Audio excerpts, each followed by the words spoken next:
a fabulous fabric from the land of the five rivers.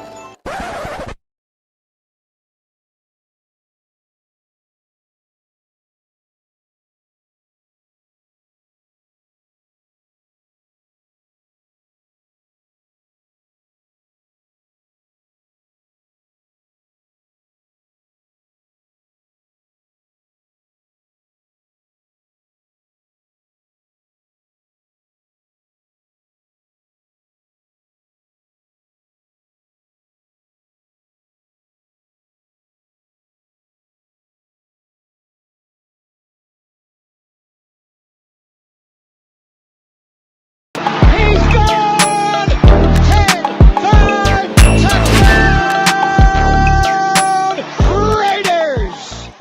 2 years ago, when we came to Los Angeles, I really believed that the greatness of the Raiders would be in its future.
We back. Man, y'all already know what time it is. Oh, you didn't know? 50-50. Welcome to the 50-50 Show with PharoahNFL and the Severe Raider, the realest show for Raider Nation. The perpetuation of the greatness of the Raiders to take a professional football team and give it a distinct characteristic that's different from all others. Make sure to clock in, like, comment, subscribe, and hit that notification bell.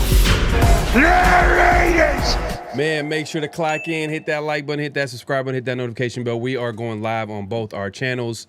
So if you haven't already, first time visiting, definitely subscribe to both, and as well as hit the like buttons, and hit the notification bell so you'll be notified when we go live, man, like we are today, man. It's the 50-50 Show. We are here every Tuesday nights, as well as around the show later this week, and we got a good show lined up for y'all that on Thursday too as well. So definitely tune in for that. But hey, today, man, is the 50-50 Show. We gotta talk about this game.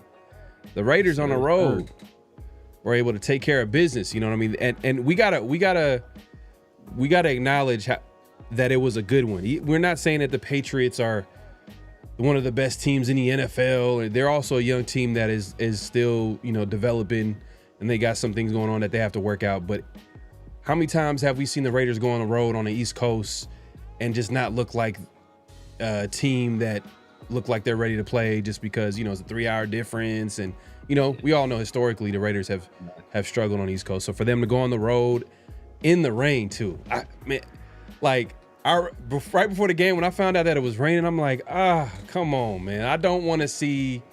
Like, I know that's part of playing football is the elements, nature. I get it. But personally, I'd rather just see a nice, clean game. I just want to see. I don't want no excuses. I don't want to hear no excuses. But you're gonna hear plenty. Don't say you don't hear no excuses.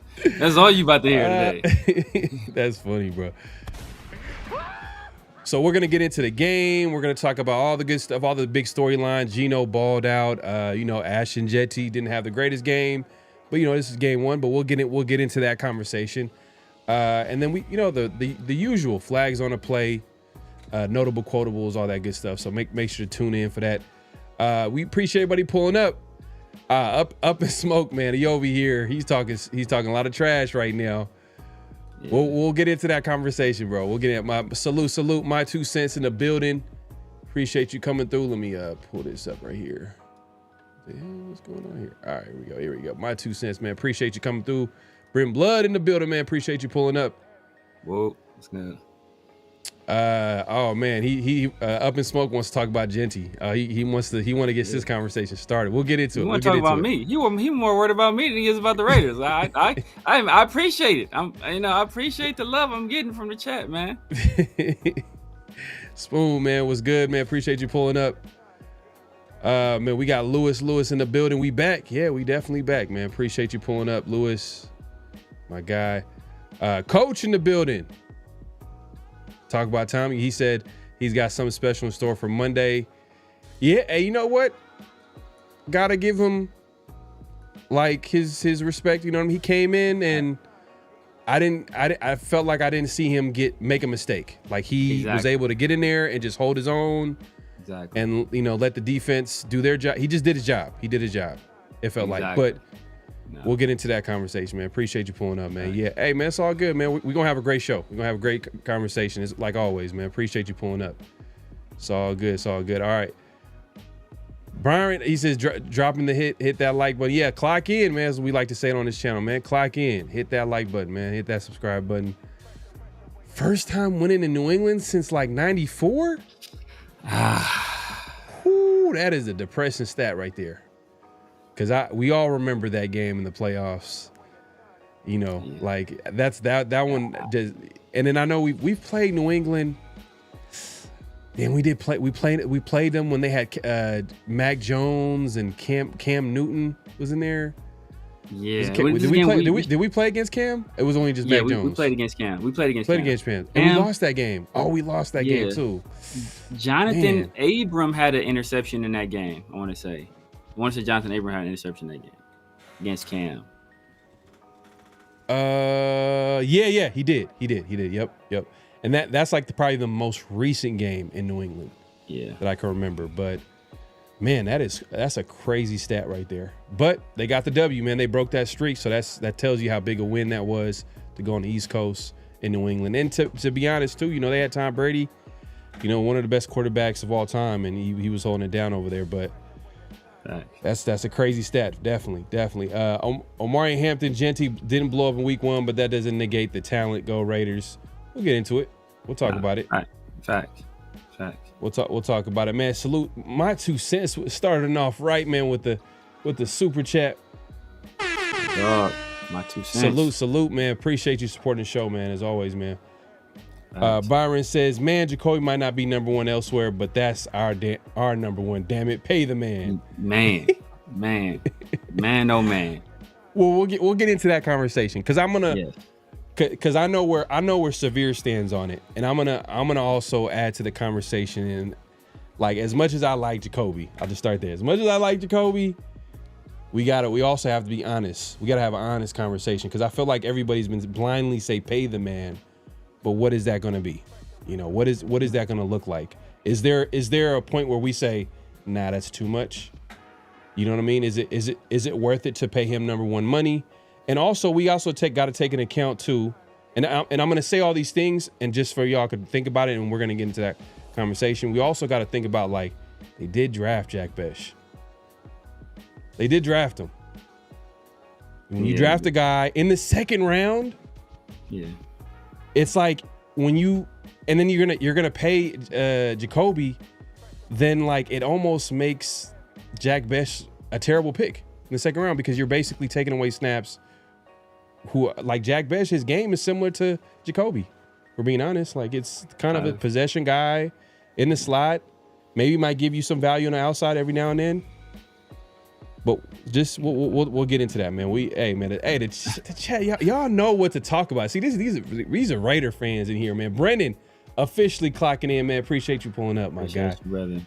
Appreciate you.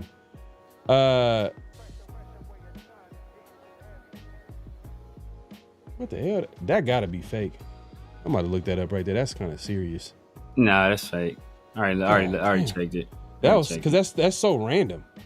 Yeah, I checked it already. Oh, you checked it? Unless I checked ESPN.com. I ain't checked like TMZ or anything like that. So that means usually those are the first people that have stuff like that. But I didn't be playing. People be playing around like that's like, come on, man. Yeah, you shouldn't put that in the universe at all. That is wild, bro. And the funny thing is, like, how did his name come out? Because we're about to talk about. We are though. That's what's crazy. That's crazy. Weird, that's like weird. Out of nowhere. That's what I was like. Oh, no, man. We're not gonna acknowledge a comment in the comment section, man. It's just too negative. But you know, yeah, it is what it is. We've never won in Gillette Stadium. Is that true? Possibly, yeah, because that's their new stadium. So we probably won the stadium before that one. Another reason why it was a great win. So great win, great start for Pete Carroll. You know how I've been with Pete Carroll and how, like, man, the oldest coach in NFL history. But, you know, hey, look, I got to give him credit, man. He went in there. He's the first coach to win in all 4 of his head coaching debuts. That's never happened before. Crazy. You know, obviously oldest coach in NFL history to get a win. He's gonna be breaking records like that, like all season. So every win he gets, he's gonna be the oldest one. He's gonna be the oldest second, the third, the fourth, however much they win this season. Yep. Yeah, that's hilarious. That's funny, man. Yeah, Carr never beat Brady. Did Derek Carr play against Brady in New England? Did he? In New England, I don't recall. I remember the 2016 year. That was the year. That was the matchup everybody was looking forward to. Was us versus the Patriots. That was like everybody had those teams like booked for the AFC Championship game, and then obviously we know what happened against the Colts. Right. Well, you know, hey, look. At the end of the day, big win. They were able to break a lot of streaks on Sunday. So appreciate everybody pulling up, man. We going let's get it started, man. Let's talk about the game, man. Raiders went on the road. They took care of business against the New England Patriots. Obviously, we're not looking at the New England Patriots as like a juggernaut. They're not one of those teams. They're a young team, young quarterback. You know, they got a new coach, just like the Raiders got a new coach. But it is on the road on the East Coast. They were able to get a W. The game kind of started a little bit in the Raiders' favor. Raiders came out swinging in the run game, in the pass game. Everything about their offense was explosive. And it ended in a touchdown. That first drive ended on a touchdown. And what I liked about the offense, everybody was getting involved. Everybody was getting involved for the most part. And if you want to talk about the offense as a whole on Sunday, everybody was involved. From we got Jack Bech on third down, getting the catch in the first drive. He only had like 4 snaps, but you know, I'm assuming like as time goes on, he's gonna get more snaps and more experience. We'll see how it goes. I mean, it's you know, he's in a tough situation with people in front of him, but you know, Dante Thornton was able to get involved. Michael Mayer, especially in the second half, I believe that's when he kind of got going. He got involved. But going back to the beginning of the game, they started off well. Even on that second drive, they were moving the ball, but I felt like they were getting a little bit too, I don't want to say like too aggressive throwing the ball downfield. I felt like they should have mixed in some runs, and the Patriots were able to get an interception. And I felt like in that first half, the Raiders stalled on offense. And the Raiders defense, our worst nightmares, was showing up on the football field. Like we weren't getting any pressure. At all. But at the end of the day, like they didn't give up any points. It was like a lot of bend but don't break defense because I think the score at halftime was about like what 10-7. I think it was. I think it was like you had to be 10-7. Yeah, we scored in our first drive. So yeah, 10-7. The Raiders had a chance to tie it up at the end of the half, but it was a long field goal for in the rain too, especially. It was like a 57, 59 yard field goal by Carlson. I wasn't expecting him to make it, but in the rain and stuff like that. But they missed it. And it was 10-7 at halftime. But going on to that second half, Raiders pretty much took over. The Patriots had the ball. They were driving down the field. They were able to get some pressure on May. May overthrows. And guess who?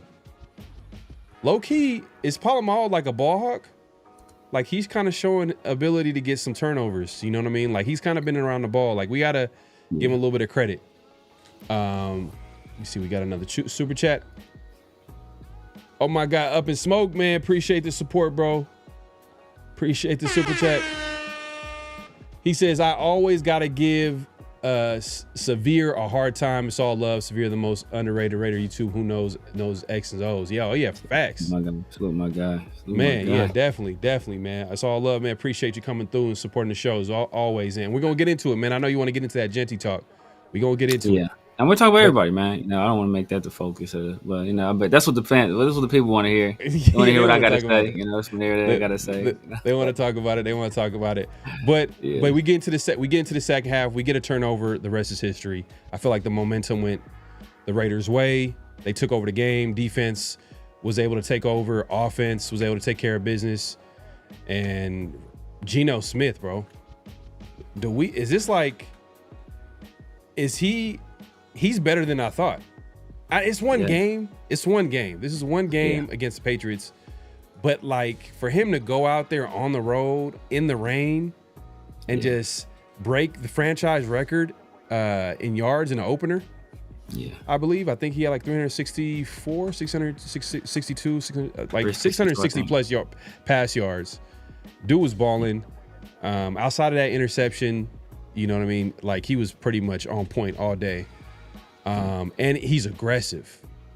He's super aggressive. And one thing that I want to point out, I thought was interesting, the telecast talked about it, was that, Chip Kelly was able to sit down and talk to him. You know how like the media always has access with the coaches and certain players, and they'll get some notes from the game. And Chip Kelly told the telecast that, like, he's the only quarterback that I've gotten so much input. Like, he takes a lot of input from Geno Smith when it comes to game planning. So, like, he has a lot of respect for Geno and his game, and as far as the game plan and what he takes a lot from Geno. And I thought that was interesting because, like, you could tell Geno's an aggressive quarterback. Yeah. So a guy like Chip Kelly, he's going to draw up some plays. If Geno's going to be aggressive, he's going to make sure that that's going to show up in the game plan. We'll see moving forward how it looks like. I mean, I'm sure, like, they're going to have a game plan each and every week. It's not going to be, I wouldn't say every week they're going to be trying to throw it down the field. They'll try, but there's some weeks they're going to be maybe run heavy. In this game, it was a little bit more pass heavy. But all in all, it was a good win for me. They got, like, the game was, to me, was never close after the first half. Like, the Raiders were in control for the most part. Like, it was close. Obviously, they were losing at halftime, but I'm saying, like, that second half they took over, and I never felt like the Raiders were going to lose. Like, they were in control for the most part. So, yeah, man, great win, good win. Some notable things. Obviously, I mentioned Geno Smith had a great game. Brock Bowers. I told you, shout out to Mike. Remember around the Shield, me and you were talking about Brock Bowers. Yeah. And we'll see how the season goes or whatever. You know what I mean? Hopefully he's healthy. Brock Bowers, because I think he got nicked up at the end of the game. But we'll see as the week goes on, because I think the last we heard from Pete Carroll, he didn't have an injury update on Brock Bowers, and I felt like somebody else got hurt as well. It was Brock and somebody else got nicked up. Landon. Oh, Landon Roberts, yeah. And then Geno too. Just Geno. And it was like tight hamstring. He said he was fine, so I'll take his word for it. He was good. He finished the game. Yeah, like hamstring is a hamstring. That's I know. But he's a pocket passer. He's gonna be in that pocket. That's where he's gonna make his bread and butter. Yeah. But Brock, yeah, this dude, he's the ultimate equalizer on offense. Like, he's so dominant where like he kind of covers up some of the weaknesses that we have on offense a little bit. You know what I mean? Because it like he kind of he kind of like cancels out like, all right, you know, because I've said, you know, for some reason I'm getting killed for it. You know what I mean? I don't know why, but I talked about the Raiders wide receiver core going into the season. I'm like, man, like this might be one of the worst wide receiver rooms in the NFL if we just look at it for what it is. The only guy that is automatic that we can say that is a given is Jakobi Meyers. Everybody else got question marks. Even though I like Jack Besh, even though I like the Dante Thorntons, even though I like a Tucker to possibly break out this year, if we were to look at it from what they are right now, they're still a question mark. They haven't done anything, especially with the rookies, especially with Trey Tucker has been okay. Yeah. You know what I mean? At best, up until this point. But man, Brock Bowers, he just makes it look easy out there. He had that 38-yard catch. I thought he was gonna take it to the house. Like he was pulling away from the DB, but another DB kind of got a good angle. Yeah. But that dude, he has to be he's the fastest tight end in the NFL? Yeah, probably not, to be honest with you, but he's the best overall athlete, I would say. Yeah. I would say Evan Ingram, straight line speed, Evan Ingram. I think Evan Ingram ran like a 4.4. Evan Ingram's a freak athlete. But just overall athlete, Brock is hands down the best. I don't know, man. Like, dude, yeah, he's fast, bro. It's hella deceptive speed. Like you don't see it come because he's so big. Exactly. And you just seen him pulling away. And I could tell it feels like it catches other players off guard. Yeah. You know, but yeah, Brock Bowers. He's a freaky athlete. No, definitely. But if you haven't already, make sure to clock in, hit that like button, hit that subscribe button, hit that notification bell. Yeah, but Brock, a monster. He did kind of leave in the third quarter, but he finished with 5 catches, 100 yards. And I was going back to what I was saying earlier when I was talking to you and Big Mike last year. I was like, bro, I think this dude could surpass his numbers this year. And I know we're going back and forth, like, you know what? He's kind of taking advantage of like getting a lot of targets.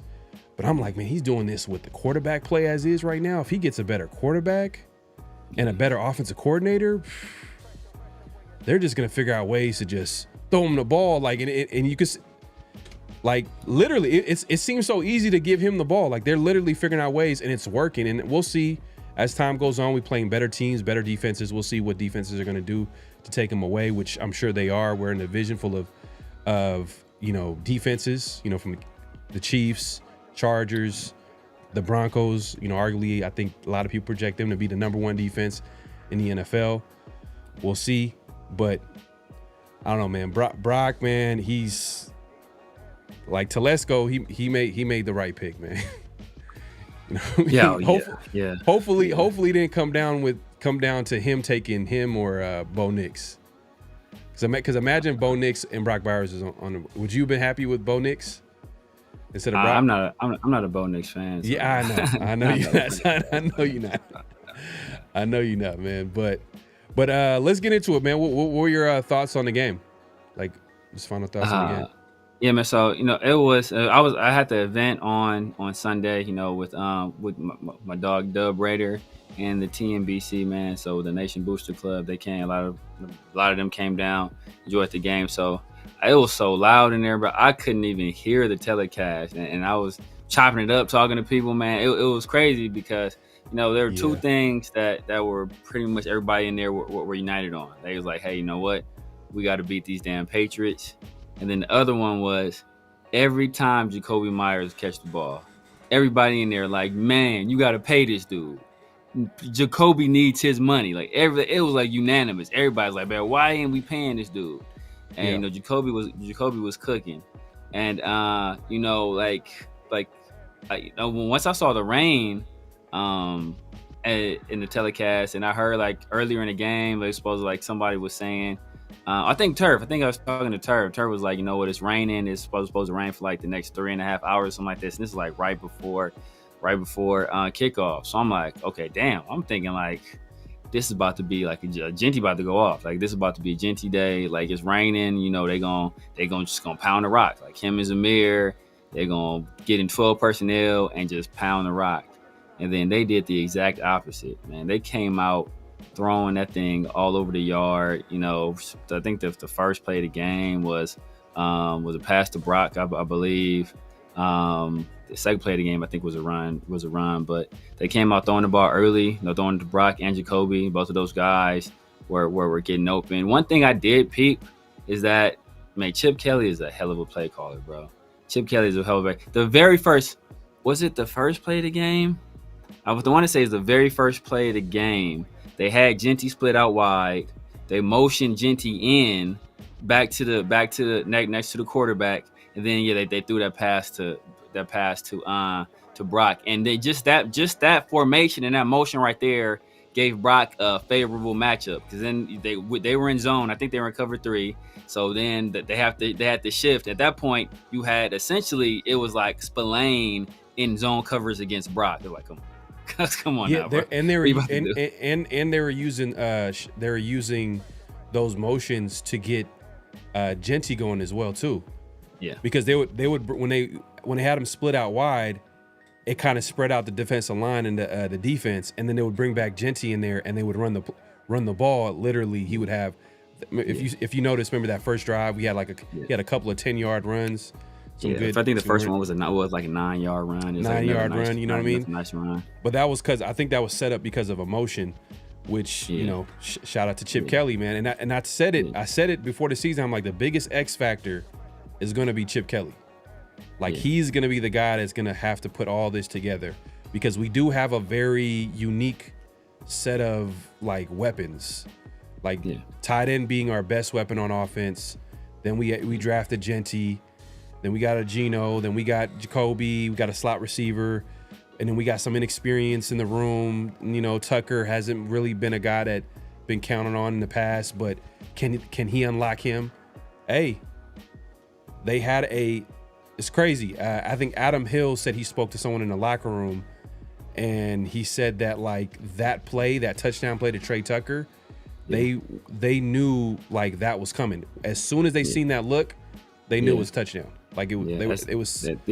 They identified that blitz, and they said they knew if they saw that blitz, they had that passing concept ready, and it was going to be a touchdown, no matter what. And as soon as they saw that look, they're like, all right, they knew what time it was, and what they do, it was a touchdown. And like, man, that was a hell of a throw. And it was a nice catch, man. It was a nice concentration catch by Tucker, because Geno aired that thing out, so he had to run under it, and he had to keep his feet in bounds. And that was a nice catch, man. So the offense came out cooking. Also, another thing Chip was doing, man, like you notice that Brock was like wide ass open a few times, but they were running like a lot of like natural pick plays and a lot of like rub routes where like he was running defenders into each other or running defenders into other receivers, and it would leave a guy open. And the beneficiary of that a few times was Brock, whereas like, how do you leave this guy wide open? It was like, oh, damn, It's a natural pick play. The defender got picked off. It leaves Brock wide as open. What is Brock's best trait? Of all the great traits he does, his best trait is you get the ball in his hands, and he's a monster. So we saw that long run he had right there. So no, it's just the way they schemed everything up. I mean, it was fantastic. Jakobi was the only guy that was really having to make tight window throws was Jakobi, and he had that one drop, I think, on either the first or the second drive. But other than that, like he had a clean day, making some tough catches, and he was getting some run after the catch as well. Dante Thornton had that nice grab to finish off the game. There was a play early in the game where Geno, and this is on Dante. And, he did the same thing in preseason where he's looking back too soon, where he has to realize this ain't Tennessee no more. Once you get like a half a step on a guy, like that's too early to start looking back. Like this is the NFL. They're going to still be running with you. Like you ain't going to just leave these people. So, Geno left it out there, but like, Dante had been looking back for like 15, 20 yards, and that came up short. But he had the guy beat. Even on that Brock pass, like it got tipped a little bit, but obviously Geno was trying to keep Brock involved, go to his number one weapon. But I believe on that play, Tucker might have been open deep. So like they were getting everybody involved, even Besh, on his play. He got in there. Geno had all kinds of time. Pass protection in that particular situation was fantastic. And as a result, he was able to find Besh, who had found a hole in his own, and Besh was able to get some run after the catch. I think it was like a 23-yard gain. So even he got involved in the passing game. When Brock went down, we saw Michael Mayer get out there. He made some clutch catches on third down. He was cooking. I saw Ian Thomas, a few plays to open the game. On that first long Jeanty run, that first 9-yard Jeanty run, the first like Ian Thomas was in at tight end, laid a hell of a block. And Jakobi, I think Jakobi had came in motion and he laid a block on a corner too, and that's what sprung Jeanty right there. So his use of motion, his use of guys pulling, his use of formations, like all that stuff, like he was cooking, man. And Geno was out there. Like I've never felt this. I haven't felt this comfortable in the quarterback in a very long time, and I'm hoping. Man. He picks it because at no point was I like, damn, but I don't know how Geno gonna come out this drive, or I wonder what Geno gonna do now. Like the entire time I was like, okay, damn, boy, like Geno finna get him back, and it was, we had control of the game. Then obviously we had the turnover, we lost momentum. Then the Patriots for a little while, they kind of had control of the game, and then they had a turnover and they lost momentum. And like from that interception on, we controlled the game. I still got Raider PTSD. So even when we were up, we was up those 2 scores, and I was like, I don't know, man. I've seen some things happen. I'm not about to count this as a win until that clock hit 0. And when it finally was like, okay, game was over. Just a sense of relief just washed over me, and I was like, yes, man. Week 1 W in the bag. W. Nah, facts, man. Shout out to everybody pulling. Make sure to click in, hit that like button, hit that subscribe, hit that notification bell. We're going live on both our channels. And shout out to my 2 cents. He brings up a good point. It's so nice to see adjustments at half. Those adjustments won the day. Facts. After the second half, the Raiders looked like a completely different defense. Offense was able to get back on track, and some of that is maybe the coaching staff to make some adjustments, especially the defense. They were bend but don't break in the first half, if you want to say, because I think the Patriots left maybe 3 points on the field on one of their drives because the kicker missed the field goal. So they should have been up like 13-7, but that's neither here or there. The defense stepped up, meaning the defensive line that we were talking about that wasn't getting pressure in the first half, started getting pressure. Patrick Graham started dialing up some of these blitzes and these stunts, start getting through. Tyree, man, Tyree just looks like Tyree's not going to live up. He's not going to live up to the number 7 overall pick. Like, I'm not waiting for that. But I will say this about Tyree. Like, he just looks like a whole different person. Like, I was watching Sounds of the Game. I don't know if Severe, you had a chance to take a look. It was like 3 minutes or whatever. But Tyree was in there. He was just laughing, joking, just, high-fiving Max and just he's in the like, that's a completely different player than when we see in the past where he just, you know what I mean? Like, not really quiet, off to himself, whatever. But he just seems like a completely different player. Maybe some of his confidence gets unlocked a little bit this year. Well, hope he did get a sack. He did get a sack, partly to do with the defense, the defensive line as a whole, kind of like forcing Drake made the pressure, but he was able to clean that up. He was. I seen a few plays in the run game, which we all know, like that's a strength of Tyree. That's what he does best. So he had a nice play. He had a nice play on. I don't remember if it was a run play or if it was like a screen where And he had a hit on the quarterback too. I think he had at least a hit on the quarterback outside of a sack. Yeah, but he was unblocked though. It was saying people, I know people want Tyree to be good so bad, but if you watch it, it's like I said, man. People want Tyree to be good bad. It's all about expectations, bro. It's all about expectations. My expectations. He's not going to be 7th overall. Like, he's not going to be a guy that you would think was drafted in the 7th overall pick. Yeah. Now, if he can get, like I said, 7+ sacks this season, develop a nice role on that defense, that's a win. It's a W in my book, especially for the Raiders defense. You know what I mean? I understand we want him to live up to that 7th overall. It's not going to happen. That's just it's it's not going to happen, man. He's not that type of player. But if he can develop a role on a defense, get at least like 7+ sacks this season. I know you set the bar. I think we had this conversation board like at 6. You said 6, around 6. So you'll be okay with that. But if he gives 7, yeah.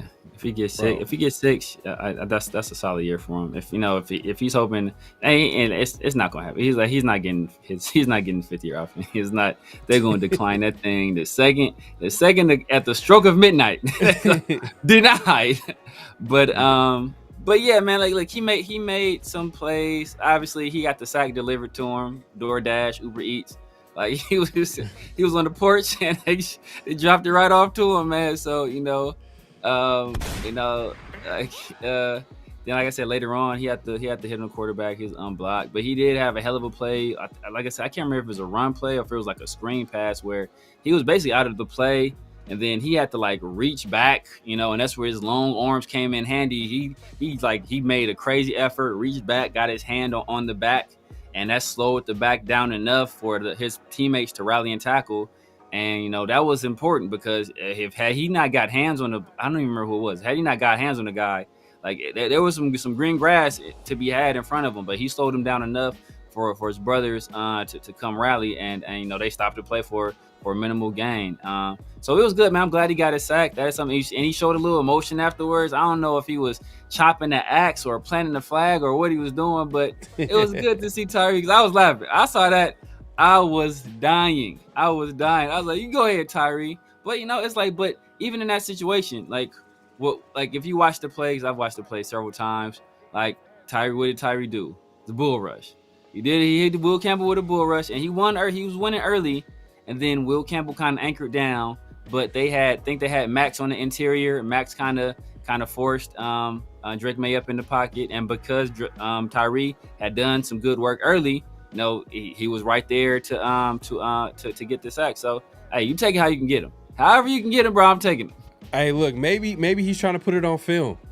Maybe he's trying to put it on film. If he puts enough wins with that bull rush, then it might be a hand swipe by like third game, fourth game. Come on, buddy. He might be playing chess. Come on, buddy. I'm just saying, it might be a little spin move. You never know. It might be something, a little counter. Because right now, what you're talking about is like, is there going to be a counter with Tyree? We'll see. Because he talked about it in the presser. He's like, hey, look, it's going to start with my power, and then I can use my power to do counters and do all that. We'll see. We haven't seen it though. But we'll see because. But I'm going to keep it positive with Tyree. He was able to make some plays. He stood out. And then, Max is going to be Max. He stepped up, man. He was all over the place. The one thing Max was getting done dirty early. Like early, Max didn't have no answers for more. Morgan Moses was taking this dude lunch. I saw Morgan Moses just like stifle him many a time. One time he acted like he was going to block Max, and then he let Max get around, like kind of loop around, and he hit him he cut block him. I saw him just like manhandle him in one play. Like early in that exchange, Morgan Moses was getting the better of it. Later in the game, that's when Max kind of started to turn up, and he was probably kind of having his way just about whoever was trying to block him. But early in the game, I was like, oh, come on, Max, you can't start off like this, brother. Especially now, because usually, like as you kind of noted already, our pass rush was non-existent for large swaths of that game. Oh yeah, man. Hey, now we definitely got to shout out Devin White, man, because we both been laughing about like the Raiders acquisitions this offseason and hoping for the best, and obviously Devin White was one of the first ones that they signed, like 1 year, $1 million deal. We understand Devin White's story. And like how he's kind of not lived up to his, his career started off well, and then just kind of went left real quick. He's been hopping on from team to team. Now he's with the Raiders, and he's on a prove it deal. And he had a great game. Man. He was all over the place. Shout out to Eichenberg. I know you've been critical of Eichenberg, but he came in there and he held his own. Landon Roberts went down. You didn't notice him. Now, that's all you can ask for. When you get put in that kind of situation, you kind of subbing for a guy, don't make no mistakes. So with with Eichenberg going, with Atlanta Roberts going down, do you still keep Eichenberg in that linebacker, that middle linebacker, that green dot role, or do you move Devin White in that role? Like what do you? Probably Devin White or Pratt. Like even although Landon went down, Eichenberg didn't play a large share of the snaps. He played, but he didn't play a big share of the snaps. They kind of they switched up their personnel. So yeah, I don't see him being a guy that's gonna he's not gonna be starting or anything like that. But he he'll come in, like obviously in certain down distances he'll come in order to give other guys a breather. But yeah, they're gonna have to rework that. Yeah, but yeah, shout out to Devin White, man. He looked good. Jamal Adams looked good. He was in there. Like the linebackers, like they weren't a problem this game.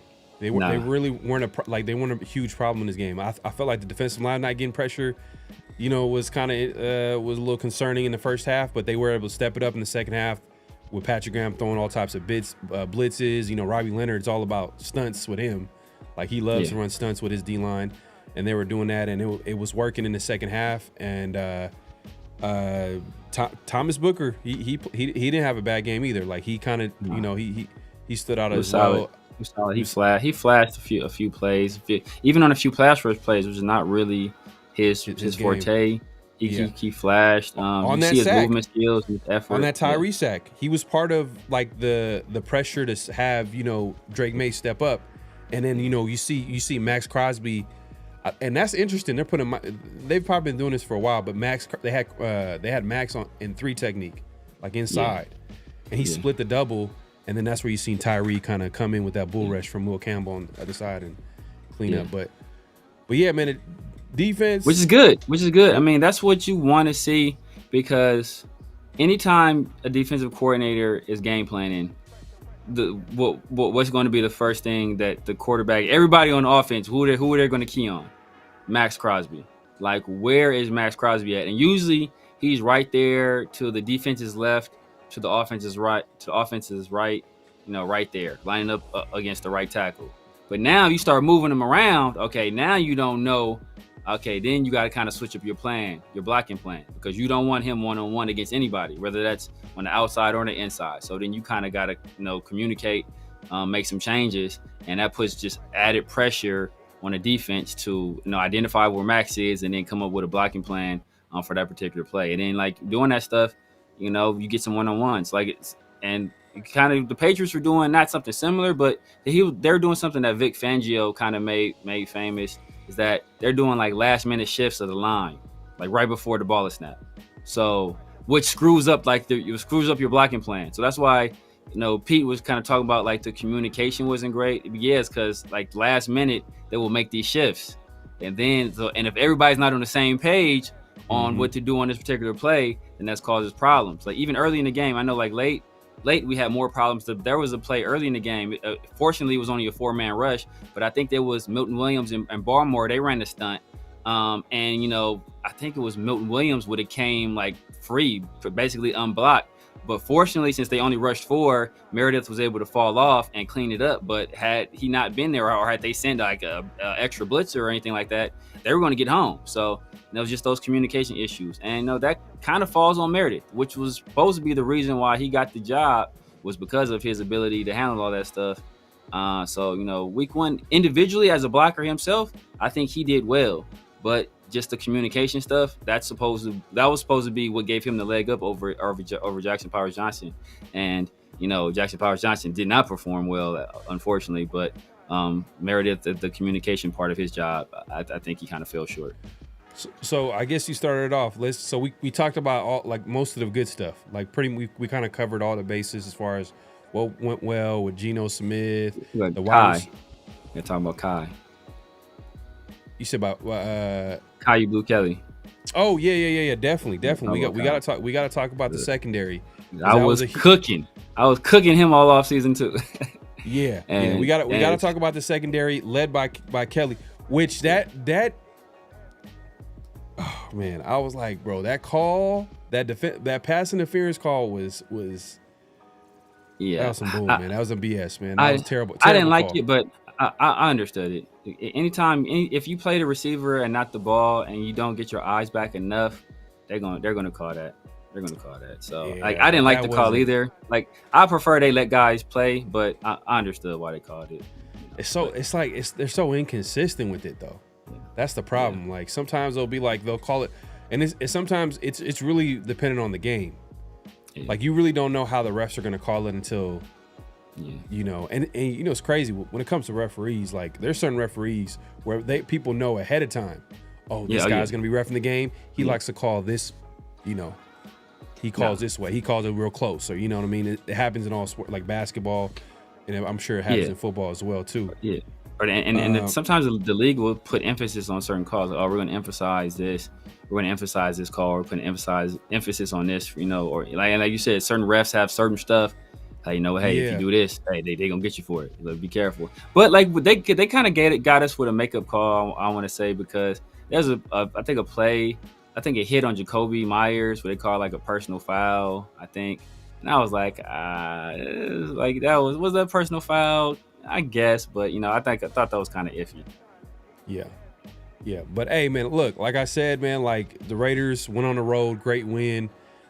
Just the fact that they went on the road, 3-hour difference. We all know their history of going on that side of the coast and struggling just based off the time zone alone. But they were able to get it done, led by Geno Smith, and that offense, that passing offense, looked good. Defense was able to step up and make enough plays. And that second half, they pretty much took over. Like, you know, I felt like they were in control and they literally won that game. The last 3 points was like literally a gimme. Like it was really like 20-10, but they try to make it close, I guess, in the end by making it 20-13. But I think because they knew they needed 10, so they knew that at that point it's like, okay, do we try to go for the touchdown and possibly just end the game now, or at least do we kick the field goal and see if we can get the onside at least at that point? Then we kind of know what we need. So they did what they had to do at that situation. Yeah. So now we focused on the positive. See, we focused on the positive, like the things that we like. Now the negatives, we can get on the negatives. And part of the negatives kind of happened, I would say, in the first half. The majority, like I wouldn't say majority, but like I would say that offensive line. Let's start there. And you kind of talked about it in the communication issues. JPJ at right guard, he struggled, especially with stunts. Him and Glaze, that right side, struggled. It showed up in pass blocking and it showed up in the run game. The good thing is that hopefully as time goes on, like, you know, as the offensive line gels, they get more chemistry, because that's the thing too. We talked about it before the season. Like, look, like they need to figure out the starting lineup, offensive line, so they can gel, because if they're like, they waited until like what, the second to the last or the third last preseason game to really to really announce the starting lineup. So then now, like, that's the amount of time that the starters were able to play with each other pretty much. It's just going to take time. And we even talked about it. It's probably going to take like 3 or 4 games or whatever for them to work out the kinks. They might get it done. They might figure it out sooner than that. But I feel like a lot of the issues happened when they got blitzed and they're running stunts, especially on that right side. With JPJ, which it's not a good sign. You know, we had high hopes for JPJ, but he kind of is struggling. That's like he's kind of the biggest surprise on the team, to be honest. Like him not playing center, him playing right guard, and then also him struggling first game. He just it's tough, but you know, it's game one. We're expecting it to get better. But I feel like that was I would say a negative. The offensive line overall was okay. The run game was terrible. Like, it was terrible, whether it was the offensive line blocking. And Ashton Jeanty didn't have the biggest game. And to be fair, I didn't, like, for the most part, I feel like he didn't really have enough blocking to get away with. But there are moments that were acknowledged for a lot of Raider fans. If you were paying attention to Pete Carroll on Monday, he even acknowledged and said, you know, Jeanty, if he had to go back there, he probably would want to clean up some of those runs that he had that he probably missed. And he kind of like attributed to him being super excited his first game. You know, he could have been patient enough. Because Pete Carroll talked about Jeanty's patience, and hopefully that gets better over time. And then I'm not gonna lie, he probably would have had something where he slipped, but it is what it is. But I felt like that run right there kind of got better. But it is the first game. It's not an indictment on Jeanty. I'm not here to I'm not gonna say this dude is trash. Did he have a good game? No, he didn't have a good game. 19 carries, 30 yards is not a good game. No. Were the Raiders consistent with the run game? No, they were not. It was a pass-heavy attack. A lot of those runs came in the fourth quarter. It was obvious that they were going to run the ball. It is what it is. And it was just he was averaging 2.4 yards per carry going into the fourth quarter. So not like he only averaged 2 yards because of he was averaging like 2 point something going into the fourth quarter. So like people try to he only had that bad of an average because they knew he was running. It was just to run out the clock. Like, no, bro, he was already not looking good. Like he was already at 2 point something yards per carry. So that's what people keep saying. Like his second run of the second drive, the first run of the second drive. It's like that was if you're a generational and you go back, anybody that wants to go back and watch the game, if you got all 22, go back and look at that particular play. That the first run of the second drive, bro, if that should have been a touchdown. It was set up beautifully, hole open wide up. And here's Jeanty tiptoeing through the like he trying not to wake up a sleeping baby or something like that. Like, bro, if you don't hit that thing with some explosiveness, get north and south, like, bro, like, what are you doing?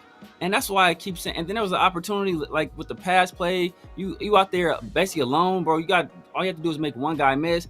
Ain't gonna talk about this dude tripping over your own feet. Like, you're tripping your own feet. Like, bro, you're supposed to be the best back in the draft, and you're tripping over your own feet on a crucial down. That's like, anybody else, we'd be killing this dude. And look, and I said this preseason, and the issue that I have is, like I said, this is not an indictment on Jeanty as a player or who he will be, but people refuse to acknowledge he had anything to do with his performance. And this is exactly what I said preseason. I said this. Sitting across from Pharaoh, I said if Jeanty plays well, it'll be all on Jeanty. And if Jeanty doesn't play well, they will blame the offensive line, or they'll blame Chip Kelly, or they'll blame his stance not being the same, so he's not Michael Myers anymore. So so I haven't heard that one yet. Admittedly, I have not heard that last one yet, but I'm waiting because somebody gonna say that dumbass. I'm just waiting for somebody to say that shit. I'm waiting for it. So it's like bro, just say, dude didn't have a good game. He didn't have a good game. He didn't look fast. He didn't look elusive. His touchdown run, I think that was a fantastic run. He showed great leg drive right there. He showed good balance, and he showed great field awareness, knowing exactly where he had to get to score the touchdown. He was able to keep his feet and score a touchdown. Great play. But other than that, there wasn't anything where you could say, like, oh man, this is why we got Ashton Jeanty. Like, for this, like, I even put on X, right? Like that one drive, I was like, man, this is, because I think we had taken a lead at that point. I was like, you know what? This is an Ashton Jeanty drive. Like, this is a time to kind of take the air out the building, bleed the clock, run this dude.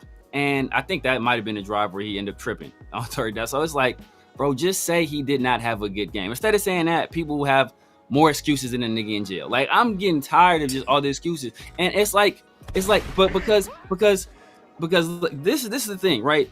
Preseason happens, and Ashton Jeanty doesn't look great. And what they say? They blame the offensive line, and it's like, oh, come on, bro, it's only 3 plays. Come on, are you gonna judge Ashton Jeanty on 3 plays and say he a bust already? It's like, okay, cool. And then the very next week, he runs over a cornerback who's known to not be able to tackle, by the way. He runs over that guy. He's like, oh my God, you see this Ashton Jeanty play? He going beast mode, Ashton Jeanty.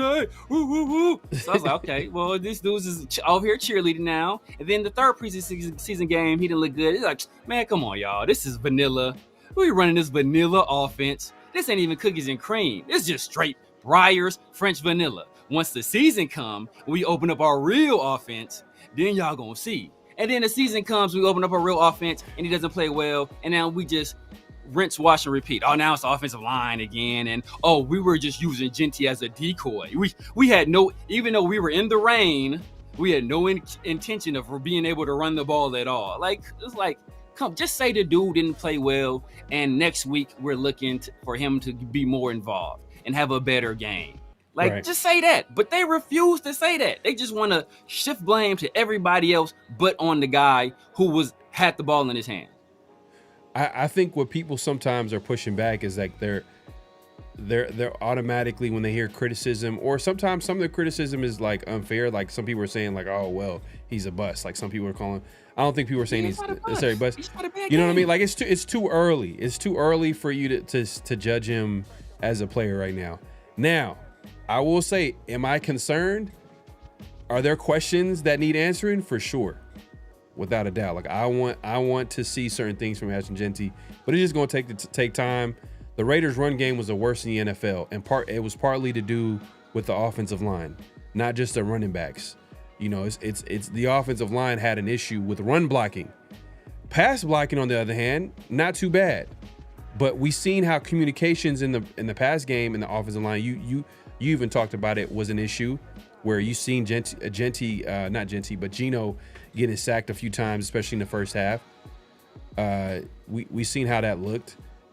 I'm sure that you can combine that with the run game. It wasn't really that good. But, you know, to your point, Jeanty was also responsible for his performance as well. I'm acknowledging that, but I'm gonna give it way more time before I say Jeanty is not good, that he's not this. Exactly. Give me more time. Give me more time. And nobody's saying he's a bust or he's gonna be trash. But the thing is that nobody last year was like, man, you know what? Our O-line is bad. Our O-line is just like, no, it was just the running backs. It was, Zamir is blind. He got blinders on. He can't see. It's everybody else but the O-line. And now that we have Jeanty, who people just assume is going to have good games because they assume Ashton Jeanty is going to walk into a stadium and have a good game because he's Ashton Jeanty. It don't work like that, bro. You got to go out there. You got to perform. You got to hold up your end of the bargain. And there were a few instances where he didn't hold up his end of the bargain. He didn't make the right read. He didn't show enough patience. He didn't show any explosiveness through the hole. He had opportunities to make people miss, and he didn't. So it's like, bro, you got to hold up your end of the bargain as well. Do the offensive line, do they have to hold up their end of the bargain? Sure. You know, obviously, but nobody said that last year. This offensive line blocking for a running back, that's a new concept because nobody gave a damn about them blocking for a running back last year. But now, since we have Ashton Jeanty, oh my God, this offensive line, come on, fellas. How is anybody going to run behind this line? You mean the exact same line we had last year? Isn't that interesting? The exact same line we have last year, nobody can run behind it. But we expected the people we had last year to be able to run behind it. That's an interesting conundrum, isn't it? And that's Spike. That's on Spike Tech. Spike Tech knew exactly what the Raiders had an offensive line, but he's betting on Jeanty because he's a great player in his eyes at running back, he feels like. And he knows that either they feel like they can develop the offensive line or they'll just replace him down the road. That's their plan. But usually, to your point, usually we'll see teams build the trenches first, and then you insert said running back or whatever, skill position player. But we'll see, man. We'll see. I'm excited to see how this offense develops. Chip Kelly looked good first week one calling plays. We just gonna have to wait and give that time, that offensive line to gel a little bit.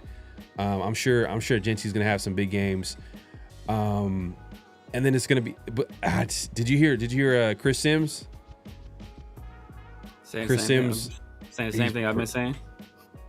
Let me see if I can play. But I'm just a hater though, because I don't think a guy that averaged 2 yards per carry. It's just I don't think he had a good game. Look. I have questions, but it's just one game. I don't want to overreact off of one game. But this is my Raider PTSD. My Raider PTSD has me thinking about a running back that from back in the day with the Raiders that we picked up in free agency, and he was supposed to be, oh man, a great pickup in free agency because he balled out with the Jets. I'm taking it way back. Severe, I know you probably know who I'm talking about. Lamont Jordan. Yep. Curtis Martin's back there. And I remember, being the Bay, man, Niner fans, they let you have it, man. And vice versa. We do the same when we see something that And they used to get on, man. Lamar Jordan, this dude is the slowest running back. Like, and it just so happens, like, you know, the Raiders were not a good football team, and there were some goofy plays. I'm just hoping that, like, we're gonna see more from Jeanty, and it's just game one. It's just game one. I'm just gonna leave it at that. I don't want to like. I'm not gonna overly criticize Jeanty off of game one, where we clearly the offensive line struggled. Jeanty also, you know, combined that with Jeanty's struggles, because if the head coach is coming in and saying that, you know, hey, he could have been patient on some of those runs, he's acknowledging, like, okay, Jeanty could have played better too as well. So. Yeah. It is what it is, man. That's all we saying. We'll leave it at that. The run game was one of, like, the negatives from last game. The run game, the offensive line as a whole, like, wasn't perfect. I'll say first half, the defense, the defensive line has me a little concerned. Like, who is going to step up opposite of Max? Because right now in years past, we're like, oh, Kuntz, but Kuntz. Yeah. I don't know. He's getting his legs under him. You know, he's been out of football for a year, you know, rehabbing. So hopefully he can get it going. But that second half, they were able to step up as a whole. But I just hope that, like, you know, Kuntz can start stepping up and helping out the defensive line. So that was another one. Is there any negatives as well that you would say outside of, like, you know, the run game and the offensive line, D-line in the first half kind of struggled a little bit? It was a good win, man. It's a good win. It was a good win. I mean, I say, if you look at it's not, I don't say a negative, but if you look at our first 4 draft picks, you know, 5, we're technically 5 draft picks. Mm-hmm. You know, we really didn't get contributions out of much contribution out of any of them. You know, like Darian Porter I think he didn't play any defensive snaps. Obviously, Caleb Rogers and Charles Grant didn't see the field. Jack Besh had one 23-yard catch, but it's like, you know, he didn't do much. And then Ashton Jeanty went out there and averaged 2 yards per carry. So, and I'm hoping, you know, we get together with the coaches next week. We need to get way more production out of the run game. You know, I'm sure that's going to be a point of emphasis. So we're going to need that to beat the Chargers. Hopefully we're able to get Jack Besh more involved, because if he's not going to be involved, like, bro, like, why'd you draft this dude in the second round? Like, it's like a second round pick should be a guy that's like a damn near an immediate starter, right? Like I always say, a first round pick is a guy you're expecting Pro Bowl caliber player. Second round pick, you're expecting like a plus starter. Third round pick, you're expecting a starter, you know, and then from then on, you can kind of, you can kind of pick for need or pick guys that are developmental guys, stuff like that. But those first 3 rounds, bro, all those guys conceivably should be starting on your team, especially if you're a bad team. Like, you're picking in the top of the draft, bro. All those guys should be starting on your team. And the fact that we've only gotten contributions, you know, only one was a starter, and only 2 of them contributed anything at all, and they contributed. What was a total of, like, what was it, 53 yards total or something like that? Like, it was not a good day for our draft. You know, obviously Thornton played well, so that was a good thing. But, like, we need to see more production out of this draft. No, for sure. But hey, man, shout out to Smoke for the super chat. Man, my guy, man, his biggest takeaways from game 1, Geno was balling, defense was solid, and the biggest one for me, second half adjustments, coaching made a difference. Nah, facts. 100%, man. This, man, you can make an argument this might be the best coaching staff, has potential to be the best coaching staff that the Raiders have had since Town, man. Like, I think it's... Man. I think it's the best since we had Gruden, like Gruden the first time. Because if you look at it from this perspective, all right, Pete Carroll's unquestioned. His resume, Super Bowl winning head coach, won everywhere. He's pretty much gone. That's Patrick Graham, respectable, solid, defensive-minded coach, coordinator, and we got Chip Kelly. Who we feel like PG had a hell of a game. He had a hell of a game, bro. Man, and then you also and PG combined with Pete Carroll. Because the reason why PG's on the field is because of Pete Carroll. You know, Pete Carroll want to chime in, and like know exactly. But he can do that though. He can do that from maybe. Yeah, I know. They all have but yeah, I'm just saying that like from PG coming from the booth to the field, I felt like man, I don't know how I was gonna feel about that. But so far, so good. You know what I mean. It's a good start to the season. So they won the game. So and he was able to make some adjustments. But I'm saying, going to the coaching staff, we got Chip Kelly, who we kind of are excited about. That's like the biggest, like I said, biggest X factor on the football team or on the team going into the season with Chip Kelly. Because if he's able to like cook up an offense that's explosive, look at week 1. Look at how he was able to like cook up some of these plays. Literally, I said the other day, like during the game, I was like, man, the Raiders are going to be playing action these teams to the death, like nonstop. They're going to be doing that every game. You're going to see Geno play action and looking for an explosive play down the field. But man, this might be the best coach. This is potentially the best coaching staff that the Raiders have had, like in the past like 20 years, man. You think about it. Yeah, no, definitely. Just for everybody, you know, I started off offensive line coach. Better than that, yeah. Get the offensive line coach.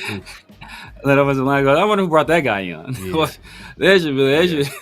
Hey, but maybe they should let him hire. Yeah. If the O-line gels, they play well, then he's doing something right. So we're like a lot of this conversation that we have, because a lot of people watch us and they be like, man, you guys sometimes y'all be hating, and why y'all saying this? Because first of all, we're having real conversations.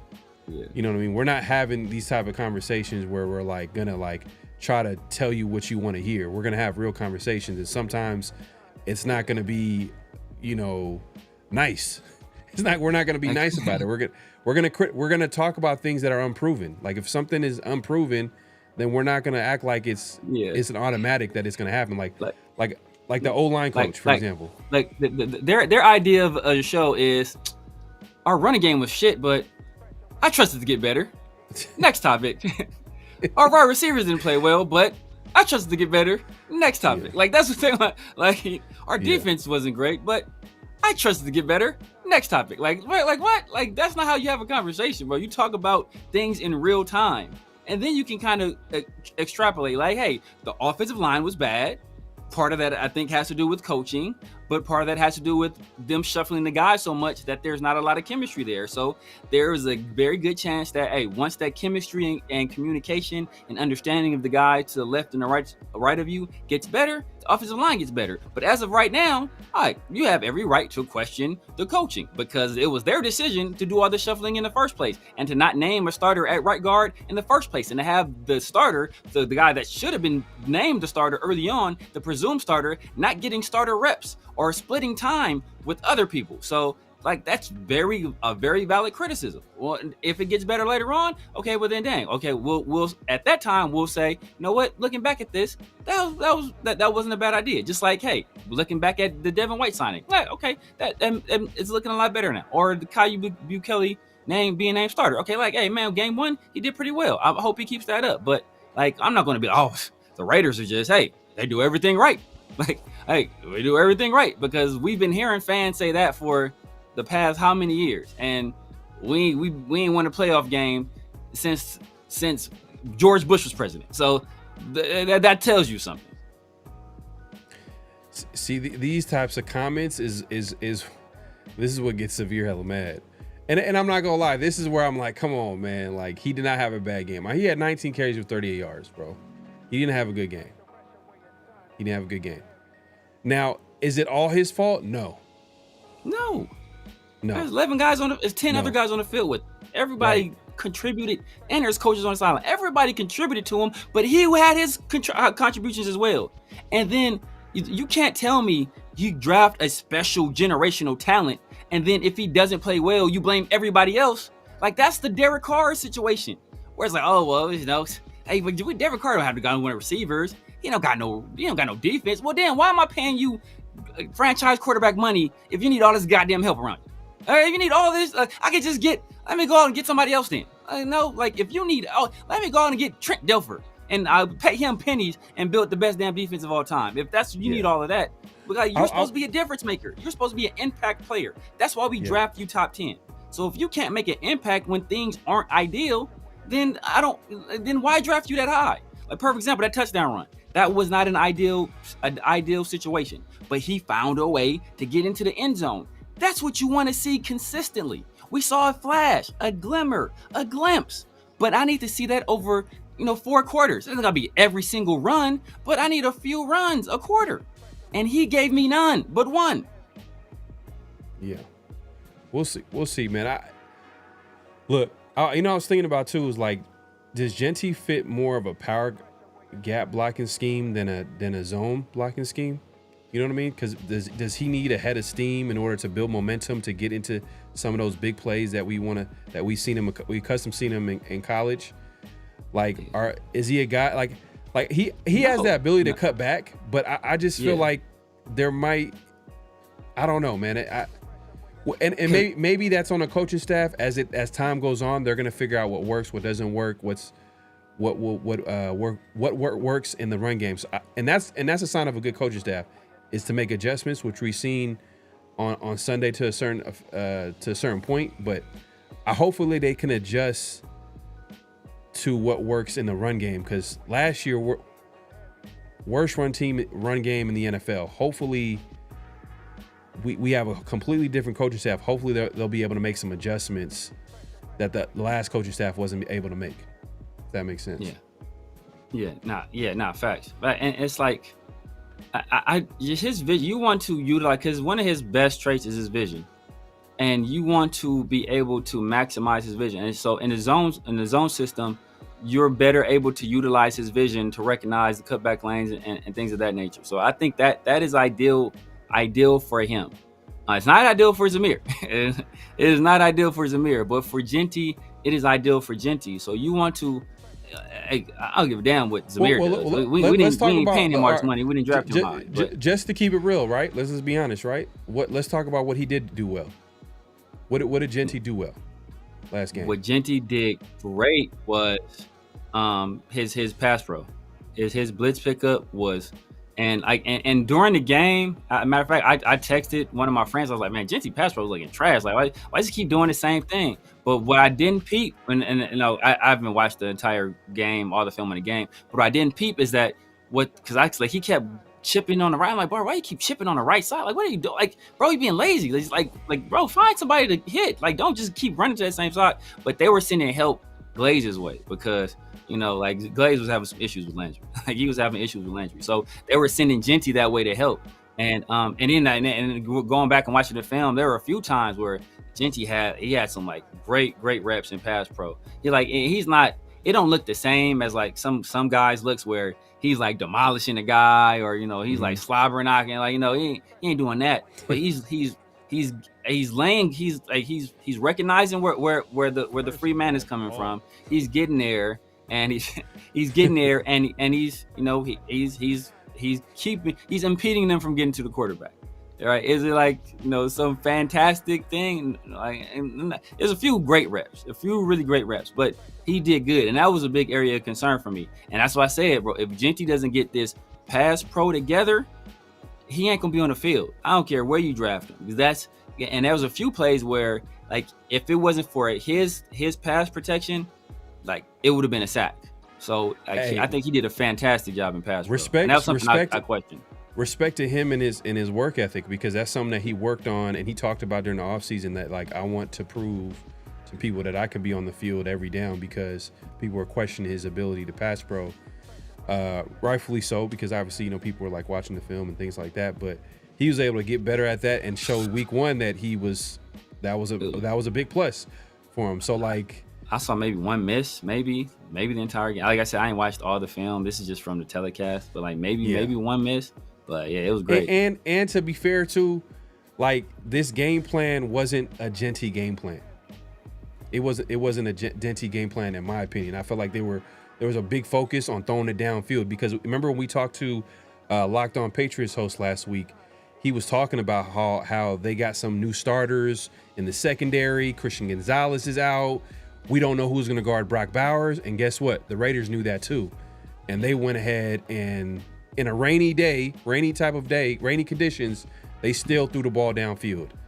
And that, just to be fair, it wasn't like a Jeanty, because I want to see Jeanty more involved in the pass game, to be honest with you. Try to give him the ball in different ways to see what he can do for this team on offense. And that's just going to take time. And Chip Kelly, it's to be honest with you, it's a good problem to have. Jeanty, Geno got everybody involved. Every receiver got a catch, I believe. Outside of maybe, was Justin Shorter? Bachman got a target. He got a target, but he didn't get a catch.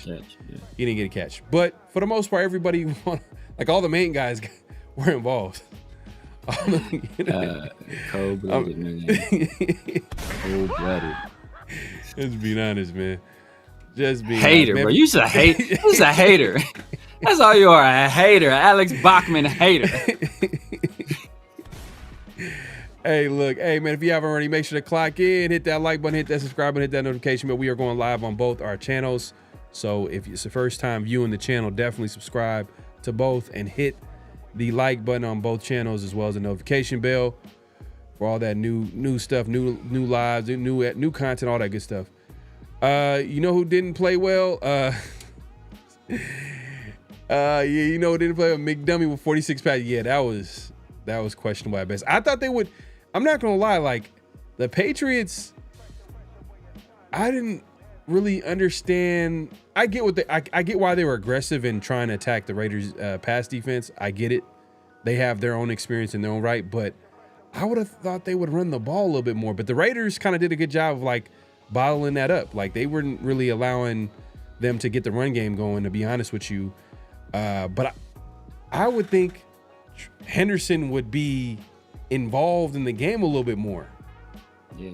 And shout out to Palomino too. He had that interception, but he also had a nice open field tackle too. I think it might have been on Henderson. Yeah. I mean, he read the play. As soon as I thought Henderson was gonna cough it up, because as soon as he caught the pass, he was smacked. I was like, oh, I thought that was gonna be a tutty the other way. Way he shot, he was shot out of a cannon. I was like, all right, Palomino, I see you, bro. I was watching something too, because they said Palomino was talking about that play, but then he also mentioned, he was like, man, that Henderson dude, he's gonna be a guy. He was he got a lot of respect for him. He was like, but he's gonna be good. He's gonna be good. Yeah. I was like, damn. I don't know if you've seen that. I might have been. I haven't seen it. Now I'm gonna say. And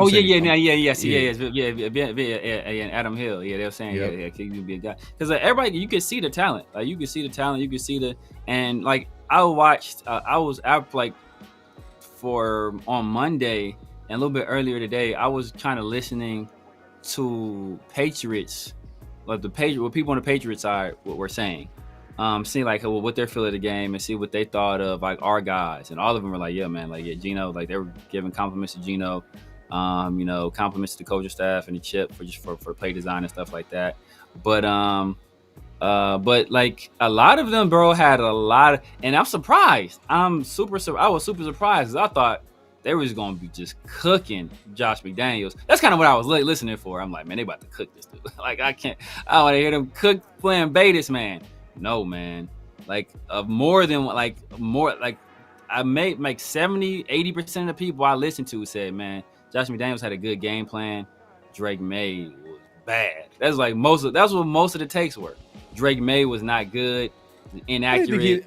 I didn't think he looked that bad, but I also thought he missed some throws on the field or whatever. They were the same old Drake May. It was same May from last year, same old Drake May. And I was expecting all of them to have smoke for McDaniels. Yo, it's in the rain, and you let your your second year quarterback throw that much, and you got Henderson, and you really didn't get Gibson involved until super late, and you didn't run well with Ramondre Stevenson. But they had all the smoke from May, which was surprising. And I know I criticized the Raiders wide receiver room with the inexperienced and unproven talent they have, but the Patriots skill position group, got to be one of the ugliest in the NFL. Outside of Henderson, everybody else is like, ugh. Like, it's just like, I can't even. Diggs. But Diggs Diggs, supposed to be that guy. But he not the same no more. He's not the same no more. And then I don't know what's going on. They're not really giving him. It felt like they were just. He didn't really have a lot of snaps compared to everybody else. I don't know if he's in the doghouse. He might not be. It might not be 100% back. That's what I was thinking too. Yeah. And then I didn't see Kyle Williams out there either. So that was interesting. Yeah. Nick Cattles from Knockdown Patriots, he was saying that he was going to see that guy. Like they're expecting him to like at some point in the season get more snaps. So they're going to like slowly but surely. Yeah. They're kind of like treating the rookies as rookies. Yeah. The Raiders, the Raiders not really treating rookies like rookies. They're actually giving them like a big time role, and that's kind of like Pete Carroll's thing. We're treating Besh like a rookie. But Besh like a rookie? They're not treating Dante like a rookie. Well, why are they treating Besh like a rookie? Because of Jakobi Meyers. Because of Jakobi, bro. Yeah, because of Jakobi. Yeah, we assume it's because of Jakobi. We don't know yet. Yeah, but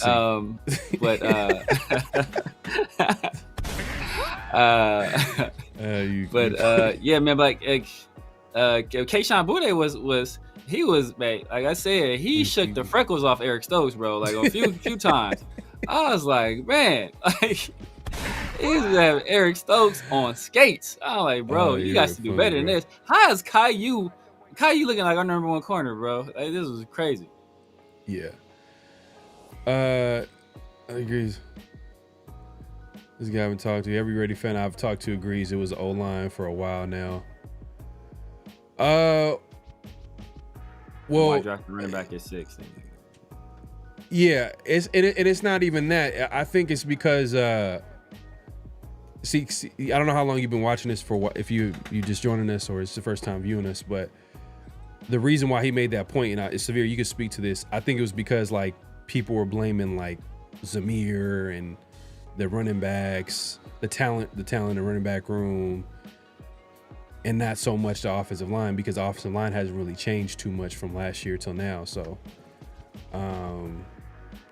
that's probably what it is. I mean, look, Spytek, like I said, Spytek, he just made a bet on Jeanty's talent, and the offensive line, he feels like either is going to develop or they're just going to address it next year. Yeah. That's clearly what they're doing. They're not. It's kind of like the Bengals kind of signing T Higgins, not to that extent, but like instead of going offensive line, which is like prototypically that's what teams do. Like they want to build the trenches. You know, you don't want to like put too much money on one position. But the Bengals, Joe Burrow, they want to make sure he has weapons back there. Yeah. And they went ahead and paid T Higgins, and they got Jamar Chase, and they got the highest paid wide receiver room in the NFL. And you know, we'll see how that works out. But it's just different. It was a situation where they just bet. They thought highly enough of Jeanty where there's like, you know what, we can make this bet on you that we may not come to full fruition the first year. We might not be able to maximize you as a player your first year, but you know, once we get the offensive line together, whether it's this unit just growing and gelling and maturing, or whether it's, you know, we get some new pieces in here to improve it. Like, we're betting that once we do that your talent is so good that, hey, you know what, it was worth that wait, worth not being able to maximize that first year. So that's the bet they made, you know. And but I also don't, you know, I think that they probably had identified a handful of backs that they didn't think would be available in the later rounds. Or, you know, I think we saw Spytek, I think I addressed it at the time, where, you know, everybody always says, oh, Chip Kelly was there with Travion and with Quinshon. Why didn't he have them draft him? And I think Spytek, after the draft, he specifically said, and I think this might have been even though it was a message to the public, it might have been directed specifically at Chip Kelly, where he was like, no, there was some players, or like, you kind of never know how the draft is going to fall, and some guys you hope will be available later on, you know, they're not always there, so you kind of just gotta, you know, work with what's in front of you. And so I think that was a message where, hey, you know what, we might have liked Quinshon, we might have liked Travion, but there's no guarantee those guys would have been there when we were picking. So at that point, we can't if those are only backs and them and Hampton, if those are only guys we think are worthy of being taken in this range, like we could be left with nothing at that point, and we're going to have to go to the next tier guys or even the third tier guys. And, they weren't willing to take that risk. So they identified a guy who was at a position of need and a lot of people thought was the best player available. Even though it wasn't necessarily positional value, they just went with that pick. You see Pierce, Antonio Pierce? Yeah. On what is it? Like, what is he on? It's some is it an NFL countdown or something like that? But it's not CBS, but it's like but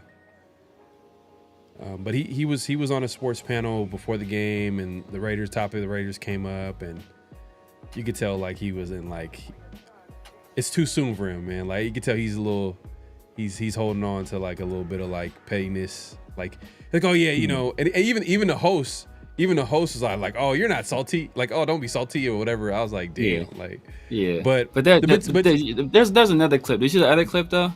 But there's another clip where he goes into detail as far as like Pete Carroll's a great coach, and with Pete Carroll, he's smart. He was able to get his quarterback. Yeah, he still got a jab in there. He still got a jab in there. He was able to get his quarterback. He was able to get a running back.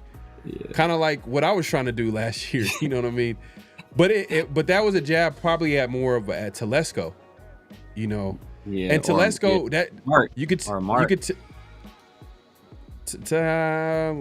I don't. The Josh Jacobs thing was may have been Telesco, but the other it was kind of like, bro, you fired me and I wasn't able to get what I needed to get, and now the next guy gets everything.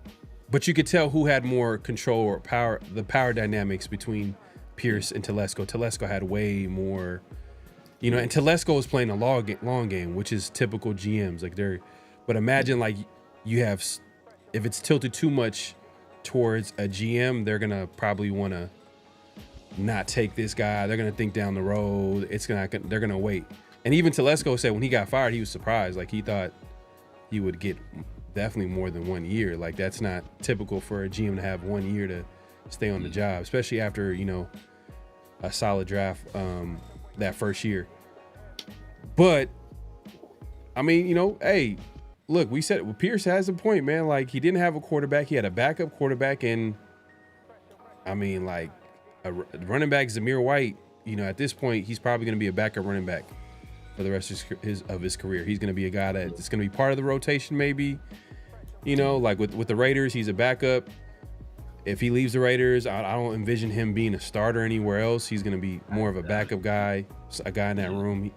You know what I mean? And he kind of was like, hey, look, like Jacobs was a guy that Pierce wanted to sign, and Telesco didn't want to do that. But it is what it is, man. But I thought it was like interesting, and I'm sure as the season goes along, we're gonna get funny like little quotes from Antonio Pierce. But it is what it is, man. I thought it was interesting, man, because it's kind of like it was. I was just like, oh man, I could tell like he was just it was like, I don't know if it was, I don't know if you want to call it awkward, but it was just like I could tell like he's still like hurt from that whole situation. Yeah. Not facts. Omnicron's member Chip Kelly starting well, but the league usually catches up with him later in the season, so let's pump the brakes. We'll see. I mean, this is like him at offensive coordinator. This is the first time we've seen him at offensive coordinator in the NFL. And I feel like him as any coach, like in his case, an offensive coordinator is different from being a head coach. So maybe his time away from the NFL, his time since he's been a coach in the NFL, he's a completely different coach than he was when he first came into the league. You know what I mean? Like and that's a whole different conversation. But we'll see, man. We'll see how it goes on. I felt like he didn't really show too much. Because there's stuff that we haven't even seen in the run game. Like, I'm looking forward to seeing that.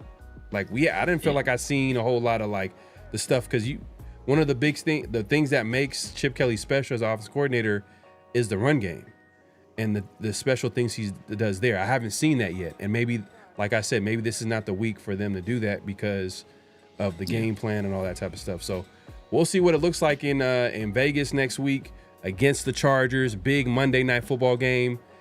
That's going to be an interesting game. I want to see how the Raiders kind of like, because right now the Chargers, are they like the favorites in the division? Because it seems like the Chiefs are kind of like, I don't want to bet against the Chiefs because it's Andy Reid and Mahomes, but they're not as strong as in years past. Like the Chargers, they're like they're on the up and up. Harbaugh and that team is hungry. They had a big statement game, albeit in Brazil. You know what I mean? Because Brazil is kind of a weird place to play. Like I'm sure like it's just like everything about it throws any team off or whatever. But I don't know if that counts, but. We'll see, man. It's a big division game. We all know like those types of games, and a lot of them happen this weekend too. With Panthers, Falcons, Lions, Packers, Giants, Commanders, Falcons, Buccaneers. Oh, Falcons, Buccaneers, and then who else? Who am I leaving out? I feel like there's another team.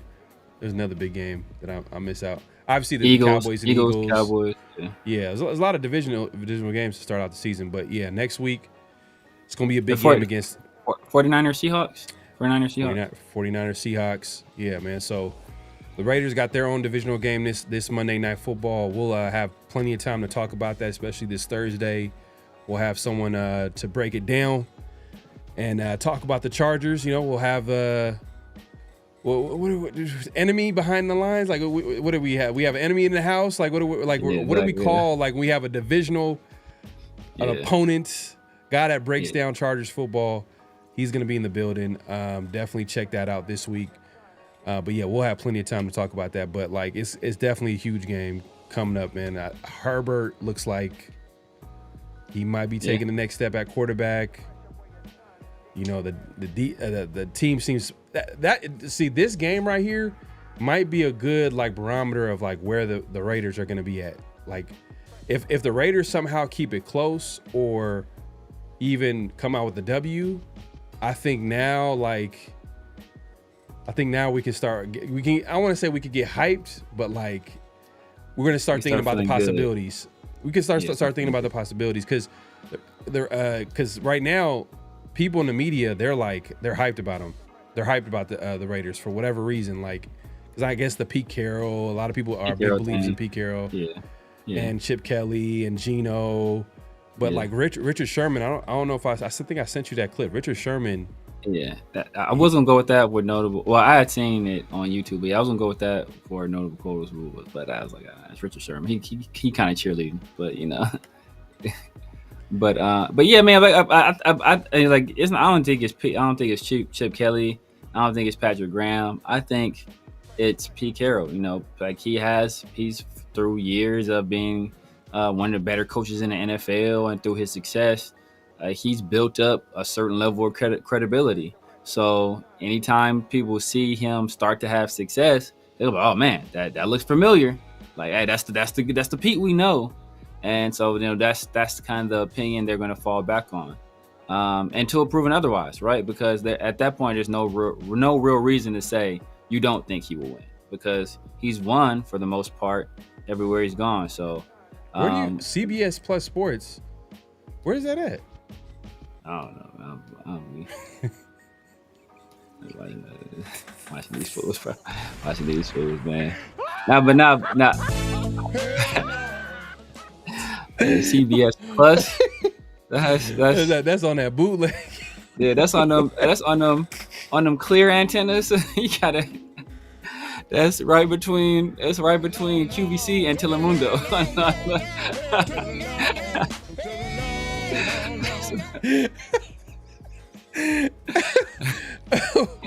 Oh man, bro. CBS Plus. Oh man, I'm late to the game, man. I don't know. That's probably been around, but I'm just late to it. Late to it, man. Where is that even on? CBS Plus. When does that come on? It comes on at like 3 a.m.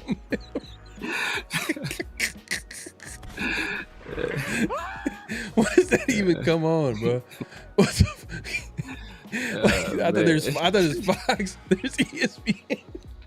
CBS, what is he? Oh man, when does that even come on, bro? Oh my God, man! Because I seen it on social media. I just seen the clip. I'll keep it real with you. I didn't see the whole thing, and I was like, well, "Where was this at? Like, was this like CBS Plus?" It shit sound like a disease. The doctor walk in. Sorry, Pharaoh. You have CBS Plus. Like, oh, no, doc.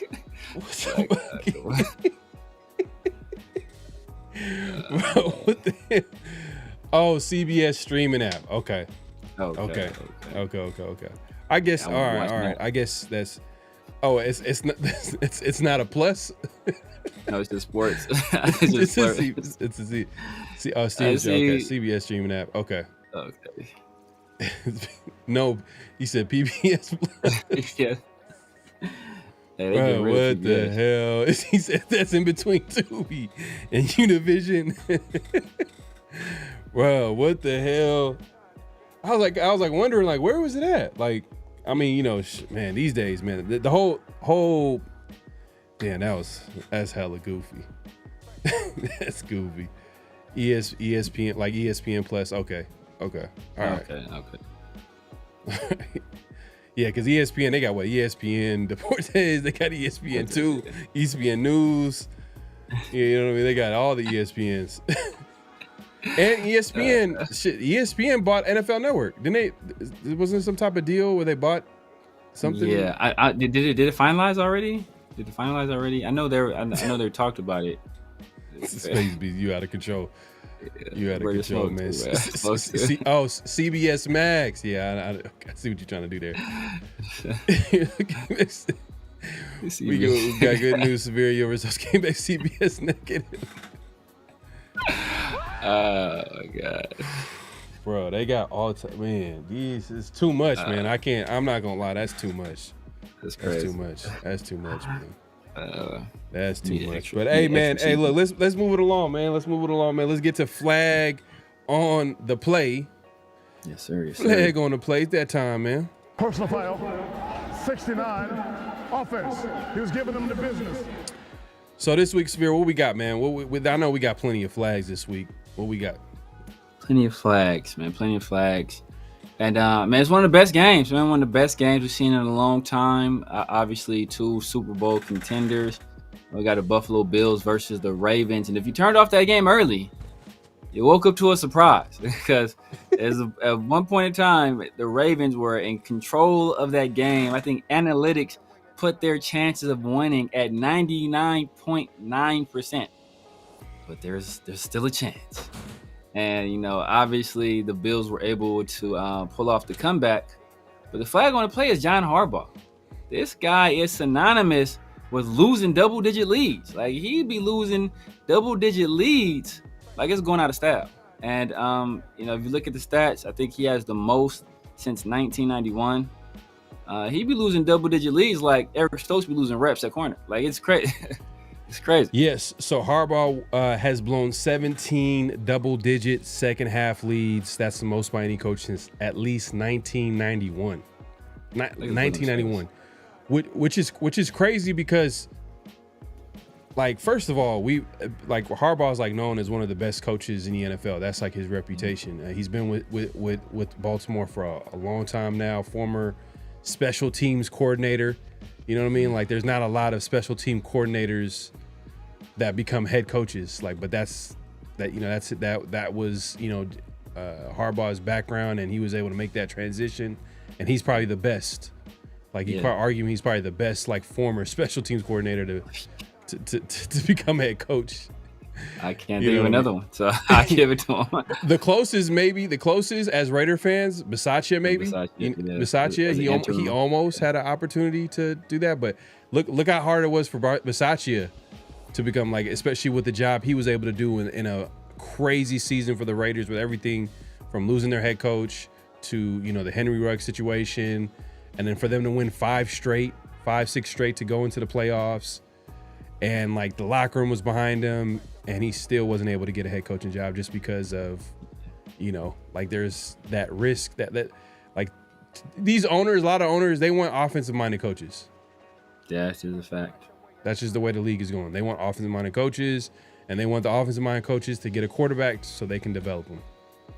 Yeah, definitely. And then it won't be a situation where, like, if the offense is one of the best in the NFL, that coach won't leave, because that's usually what happens. Like, there'll be like a defensive coach, OC will be like the best in the league, and AKA Ben Johnson. Yeah. And then he leaves to go to another team. By the way, Ben Johnson, what did you think of the game 1? Bears versus Vikings. Yeah, man. Left a little bit to be desired, especially in that second half. But he was going against Brian Flores, and I think we talked about it offline. You kind of mentioned that as well. He's a rookie coach in his debut. Caleb Williams was kind of up and down. And, it was going to be a tough matchup for them. Even though they were facing JJ McCarthy, who struggled mightily early, put it together late. But it was hit or miss. But you can see the vision. You see the vision. And much like Jeanty, you don't want to judge it all based on game 1. Give it some time and kind of see what happens. Yeah, but my question for you is that how long do you think John lasts at that job? How because at some point, if it's diminishing returns, you think you got Lamar, who has been playing at an MVP level. You got Derrick Henry, who still Derrick Henry's, bro. Like, Derrick Henry is amazing, man. Derrick Henry, dude, rushed. I mean, I know he had that. I didn't want to bring this up. I want to bring this up. But this, like, somebody had the nerve to say that because Derrick Henry fumbled and the Ravens lost, that Ashton Jeanty had a better game than Derrick Henry. And I damn near just turned off my internet forever. I was like, okay, I'm done. I've seen it all now. But obviously, I think Derrick Henry averaged 9 yards, something crazy, 9 yards of carry, damn near 200 yards rushing. The dude's still a beast. Obviously, you got Zay Flowers over there, Mark Andrews. What's my guy? Isaiah Likely. They got weapons there. And at some point, when do the people in the Baltimore front office say, you know what? The Harbaugh message in Baltimore is kind of run its course. You've done all you can do. You gave it the good old college try. We appreciate what you've done. You got a Super Bowl. Thank you. Time to identify that next guy. And, especially while Lamar is still in his prime and before Derrick Henry. I don't know when Derrick Henry going to stop. Every year, everybody keeps saying, I don't know about Derrick Henry this year. And every year, Derrick Henry just keeps being Derrick Henry. So, you want to kind of strike while the iron is hot, while you still got this collection of talent. So, I don't know how long John Harbaugh lasts. Yeah, I picked the Ravens last year to go to Super Bowl, and they end up losing against the Bills in the playoffs. Was it second round? I think second round in the playoffs. And then for them to lose the way they did, how many points they scored in the fourth quarter? Weren't they up by 21? They were up big in the fourth quarter, and 16, the Bills went on a run, and 17 points. And look, 17 double-digit lead. One of those losses was McDaniels.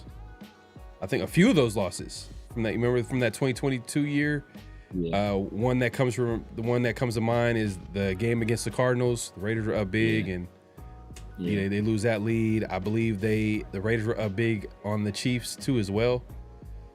Probably we're big. I think we were leading. I don't know if we're up. We were upset. We were up 17. We're up 17. Okay, I remember we were up. I don't remember how much. It was in the first. It was in the first half though. It was in the first half. So they were up 17 in the first half. What I'm saying is that it was similar to what McDaniels was doing that year. We all know how his time ended.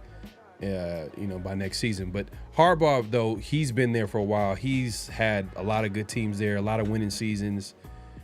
His situation is completely different from Raider coaches' situations. His situation is they can't get over the hump. Yeah. They have everything.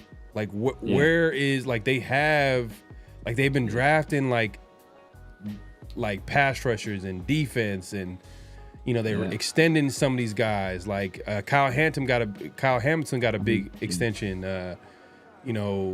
Obviously, I think they got Jair. They have Jair. I think they picked up Jair Alexander. They did. They did. It's they did. So yeah. And that's the thing too. Like Lamar is the best, bro. Lamar, I don't know, man. I think Lamar is the best quarterback in the NFL. It's just he like the fact how much he's gotten better at becoming a pocket passer, as well as you combine that with his like mobility. Like the dude is winning MVP. He should have won an MVP last year. Yeah, he should have won. He should have won the MVP. He lost it because they're tired of giving the MVP to Lamar. Because he would have been his third. I think he would have been his third. Bro, he had better numbers than his MVP year the year prior. He had better numbers than Josh Allen too. He had better numbers than Josh Allen. Like, this could be a good omen. This could be a good omen for Baltimore, because last year in the regular season, Baltimore beat the brakes off of the Bills. Then the Bills came back and beat them in the playoffs. So, this year, the Bills, they beat the Ravens in the regular season. Maybe that means that if they meet in the playoffs, the Ravens, they get it done in that particular situation. It's crazy how it works out like that. They beat the Ravens, beat the Bills like they stole something last year. It's crazy how it works out like that, because I remember, I'm taking all the way back, but I remember when the Patriots, they beat the Giants in the regular season. Obviously, they went undefeated in the regular season that year. And then the Giants, they ended up playing the Giants in the Super Bowl, and guess who ended up winning that game? The Giants. So they got it's the team who has the last laugh that matters. You know what I mean? So exactly. And the Bills are gonna be a team that's gonna be. I'm expecting them to probably be in the playoffs. The Ravens, I'm expecting them to be in the playoffs. He's laughing at both of them, to be honest with you. So yeah, the Chiefs is like he's laughing at both. And no, what I didn't realize. And this is wild. This is what makes this so bad. Because I was just going back, looking at the Raiders drafts. But I came across the draft where the Chiefs took Patrick Mahomes. Obviously, Deshaun Watson went after him, but old boy from North Carolina, I forget his name. Myles Garrett went first, and Mitch Trubisky, I think he went second. To the Bears, but the Chiefs traded up to get Patrick Mahomes. They were in the 20s. They traded up to get Patrick Mahomes. And you know who the Chiefs traded up with to get Patrick Mahomes? Was the Ravens or the Bills? The Bills. The Bills. It was the Bills. The Bills allowed the Chiefs to get Patrick Mahomes. Just like they allowed them to get Xavier Worthy. The reason the Bills can't win is because of Patrick. The reason they ain't been to the Super Bowl is because of Patrick Mahomes. They allowed the Chiefs to get the very obstacle that stands in front between them and the Super Bowl victory, most likely, which is wild to think about. I'll give this to Josh Allen. He really is like their offense. Yeah. Yeah, definitely.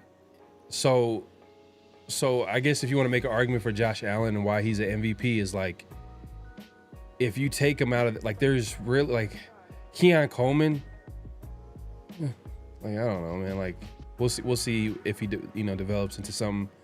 He's a second year player. I know they gave an extension to a slot receiver, and then it's that running back is pretty solid. James Cook, yeah, I like James Cook. He's solid, but they had a Mark Cooper last year. Kincaid is good too. Kincaid is solid receiver. Yeah. So I give him that, but it's just not. It's not what Lamar has. Lamar has he has way. In my opinion, he has more weapons. I'm not gonna compare Derrick Henry to anybody that got on their team. Derrick Henry is he's top 2, top 3 running back still. Oh yeah. I think Derrick Henry was if you look at the NFL 100. Saquon Barkley was number 1. I think Derrick Henry was the second back, and he was number 8. Lamar Jackson was number 2 player in the league. This is voted on by the players. You feel me? So, they have guys there. At wideout, hey, they got Zay Flowers. Is that the best? Wide receiver? What's the other They probably got the best tight end room Bateman. in the NFL. They probably got the best tight end room in the NFL. Second best tight end room in the NFL. We're hoping. That's what we hope. That's what we hoping. Based on one game, baby. Based on one game, the second best tight end room in the NFL. Calling my shot. I'm messing with you. But yeah, it's that the best proven tight end room. I think by the end of the year, I think we'll have the best tight end room in the league. But no, Mark Andrews and Isaiah Likely.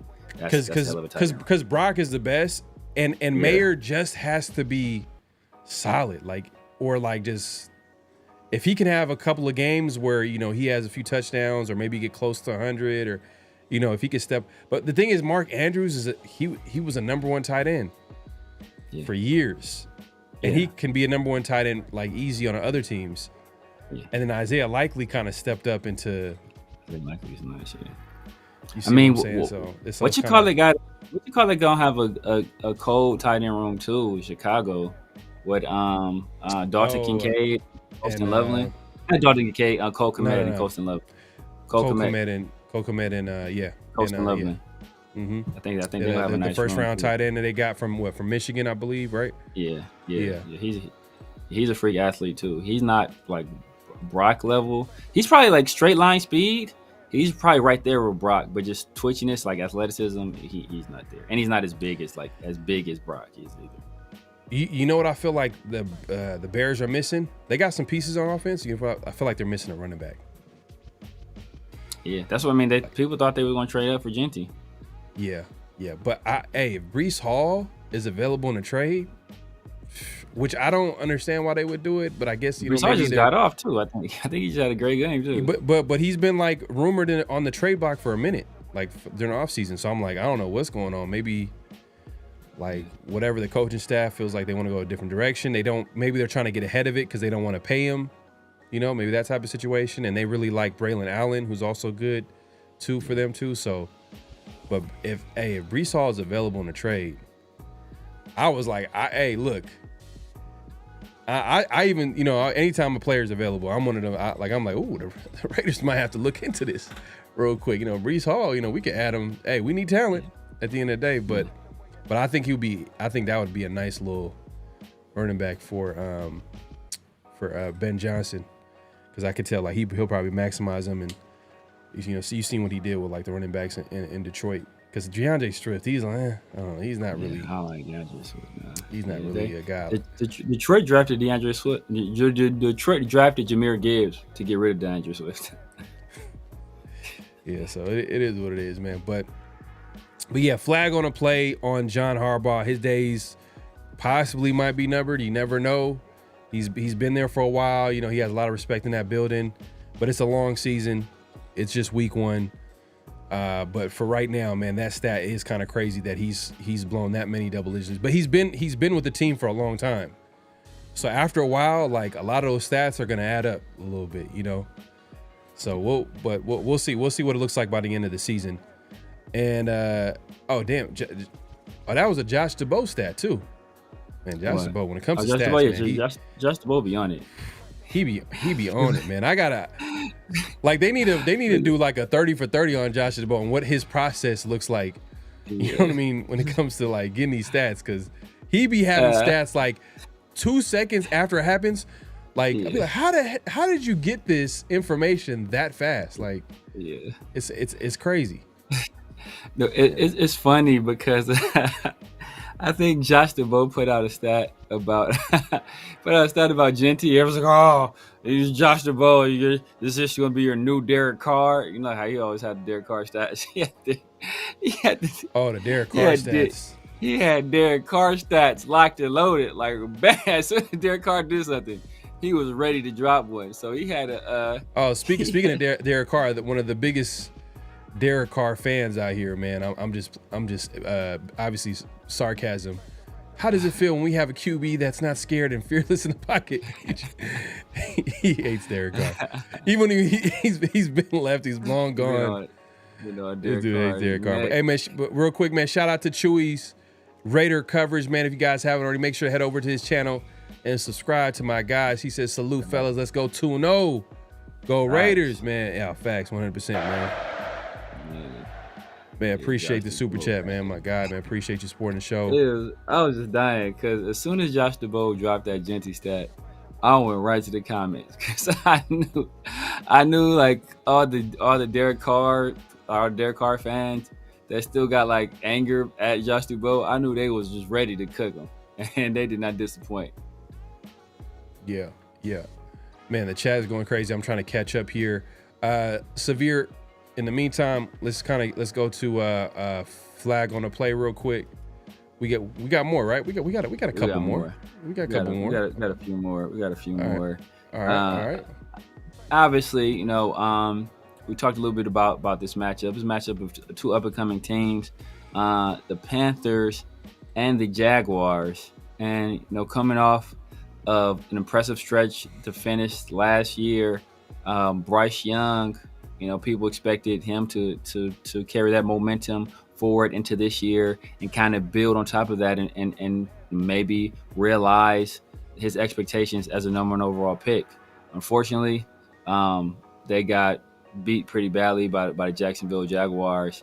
But there was one moment in this game that could explain why Bryce Young is not kind of carrying that momentum forward. Let's take a look here, man.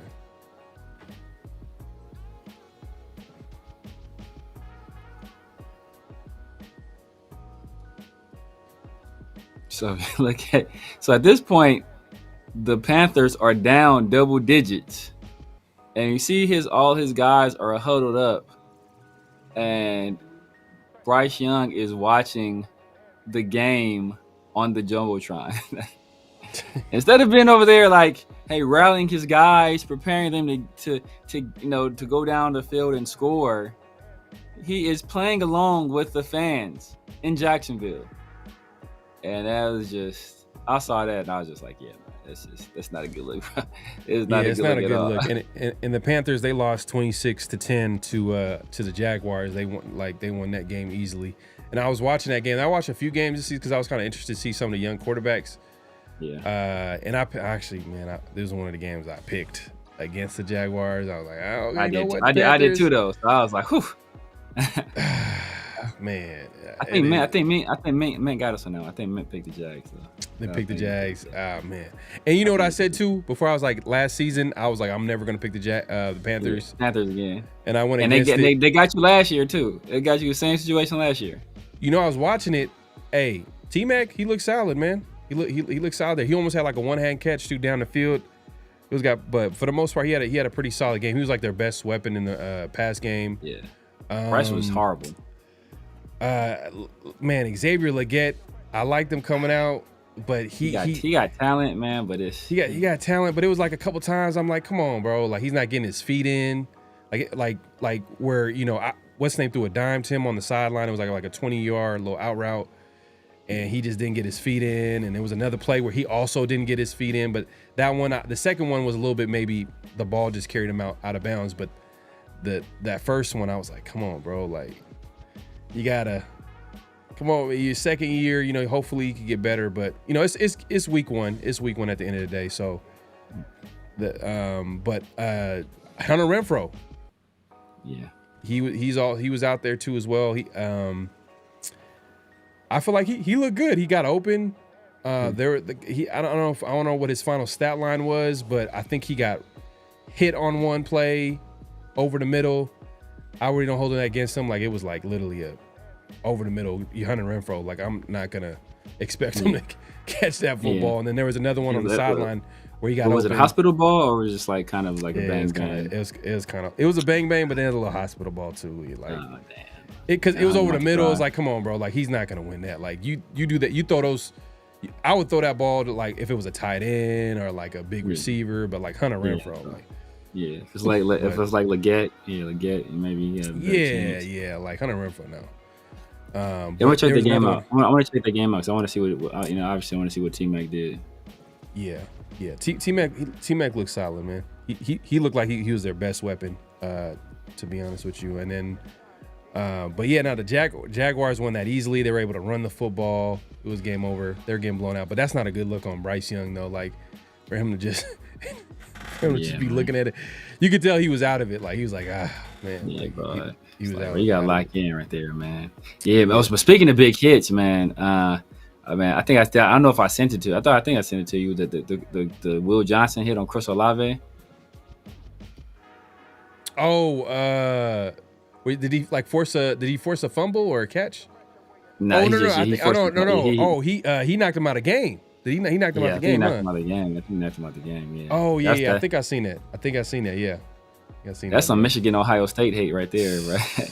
Will Johnson, man. Look, it's only one game, Will Johnson looked like the real deal, man. I mean, he looked like the real deal in preseason too, though. But he looked like the real deal. That's the one pick where I'm like, like if we had to go back in the draft, like I know, and I understand a lot of the questions about his injury history, but I think like the Raiders could have easily they could have easily took him, and then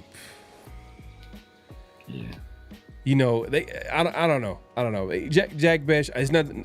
Jack Bech still is you know, we got to give him time to see what type of player he is too as well. But it's just like, man, like right now we got questions at corner. And to be fair, they need time as well. But it's just Will Johnson looks like I think he's a day one starter. He's starting on the outside, right? He's starting outside, yeah, day one. Yeah, he was. I think he got a bunch of targets. He had like a few pass defense. They had a pick that got taken away on a kind of a ticky-tack pass interference call. But it was some situations like, you know what, they by the letter of the law, it was kind of like it wasn't on Will Johnson. It was away from the pass, like nowhere near the pass. It was on somebody else. But it's kind of like the Caillou one, where it's like by the letter of the law, is it a penalty? Yeah, but it's like, should you have let that go? Yes. It's the same situation on the penalty on that play, where it's like somebody like think they like just touched the receiver or something like that, and it's like, oh, okay, well they flagged it, and Will Johnson they got a pick on the play, so they took away his first pick. But like I think his coverage grade was like, I think he was like the number 2 graded corner in the league last week. Wow, that's pretty good. That's definitely good, man. But he would have been a number 1 corner, obviously, if he was healthy. Oh yeah, for us, yeah. And he probably could have went. You know, he probably could have been the target for the Raiders in the first round. Yeah, if he was healthy, but obviously he wasn't. At least in the second, I think he might have been a target in the second, because we traded back that first time, and then because I think we were looking at Jaden Higgins, and he got taken, and we traded back, and then the Cardinals. I don't know, did the Cardinals trade up for him? Because I know the Cardinals took him, and as soon as the Cardinals took him, then we traded back again. So I think it might have been a situation where, like, you know, we kind of got too cute as an organization, instead of just, hey, you know what, you try to get a little extra, try to double dip, and, you know, end up potentially costing us a guy. But, you know, hey, Darian Porter, he can still develop. I know he fits the mold of a Pete Carroll corner, so hoping he takes those strides. Obviously, he needs the repetitions though. Yeah, man. We'll see, man. But definitely flag on our play on Bryce Young. And you know, John Harbaugh. Do we have one more flag? I think we might have one more flag, right? We do got one more. I wasn't going to talk about it because of the player involved here, but it was just too hilarious. I had to talk about it because it was hilarious. Obviously, you know, we all know last year, you know, Davante Adams started the year here with us, and then he was unhappy and he wanted to get traded, so he forced a trade to play with his boo thing, Aaron Rodgers. But the Jets already had a player that was wearing number 17, and obviously, you know, that is Davante's persona is, you know, 7. Like, he goes by 17, he goes by 17, like, so that a lot of his football persona is wrapped up in that number. And apparently the player knew this because, you know, when he went to make an offer for it, you know, I think Davante said he offered $17,000, you know, for 17,000. He thought he was doing the guy a favor, you know, and the guy said, nah. The guy said, I want $1 million for this number. And Davante's like, I laugh and all right, man, but for real, man, well, how much you want for it? And dude was like, yeah, I'm dead ass serious. I want $1 million. And then, you know, apparently, obviously, it all got worked out. I don't know. I didn't give a damn how it all got worked out. I just thought it was hilarious that the dude tried to finesse Davante out of $1 million for his number. Definitely flag on a play, man. He was trying to get over. But he was trying to take advantage of the situation because he knew he had leverage because he knew that Davante wanted number 17. He knew he wanted number 17, and like Davante, hey man, at the end of the day, he's one of those players in the NFL that gets paid. He got a whole lot of money getting the bag as a wide receiver number 1. So he's like, all right, well, say you getting paid this, well, I need to get paid too as well. This is how I get my money. I'm making deals like this. But yeah, I think the team probably got, you know, they figured it out. I don't know how what happened. I don't know if Davante snitched.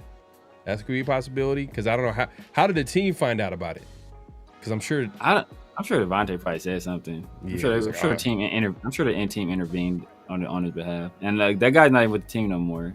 I think he left this offseason though. So, or he asked for a trade this offseason. DJ, yeah, for sure. At least I wanted him. If he was on the board after that first trade down, definitely Will Johnson should have been the pick. I would think so. I would have took that risk, but he wasn't there, and they traded down again. And then remember at that point, that second trade down, I was like, you know what? Maybe we take that guard out of Georgia. Oh, damn, Rutledge. Tate Ratledge, and guess what happened? The Lions took him right before the Raiders, and then that's when Jack Bech was picked. Yeah. After that second trade down, but it is what it is, man. Hey, Jack Bech might turn out to be a really good player for the Raiders, so it won't matter if that happens. Shout out to LS with the super chat, my guy, man. Appreciate you supporting the show. He said, "Do yourself a favor and peep the Saints diss track." Oh yeah. There's the one we already if you're talking about the one we heard, the one that the beat writer for the Saints made last year when he was like talking about Derek Carr. He was the beat writer? I don't know if he's a beat writer, but he has a he was not the beat writer. Come on. Not a beat writer, but he hosts a show. He does host a show. He's not like a beat writer. He's like a almost like a Vinny or Adam Hill. He has a wow. Like, he works. I thought it was like a random person that made like a song. No. Oh man, that song. We played it on, I think we played it on here, man. We were dying laughing, bro. And there's like 2 parts. There's 2 parts to it too, man. It's hilarious, bro. Nah, he was cooking. It's hilarious. It's hilarious, man. Saints fans, man, they got over Derek Carr real quick. Like they turned on him like literally within days of him getting there. But yeah, real quick. But yeah, man, if you haven't already, make sure to clock in, hit that like button, hit that subscribe button, hit that notification bell. We appreciate everybody pulling up. That wraps up Flag on the Play, man. We had some more. We had some. I think we have any? I think we had like a little bit of some other guy, like I want to say like some honorable mentions. You know what I mean? We had some other ones too as well. Talk about like AP. We talked about it a little bit earlier though. The AP thing. AP, he's salty. But the thing about the AP situation, I mean, like, why wouldn't he be salty? Exactly.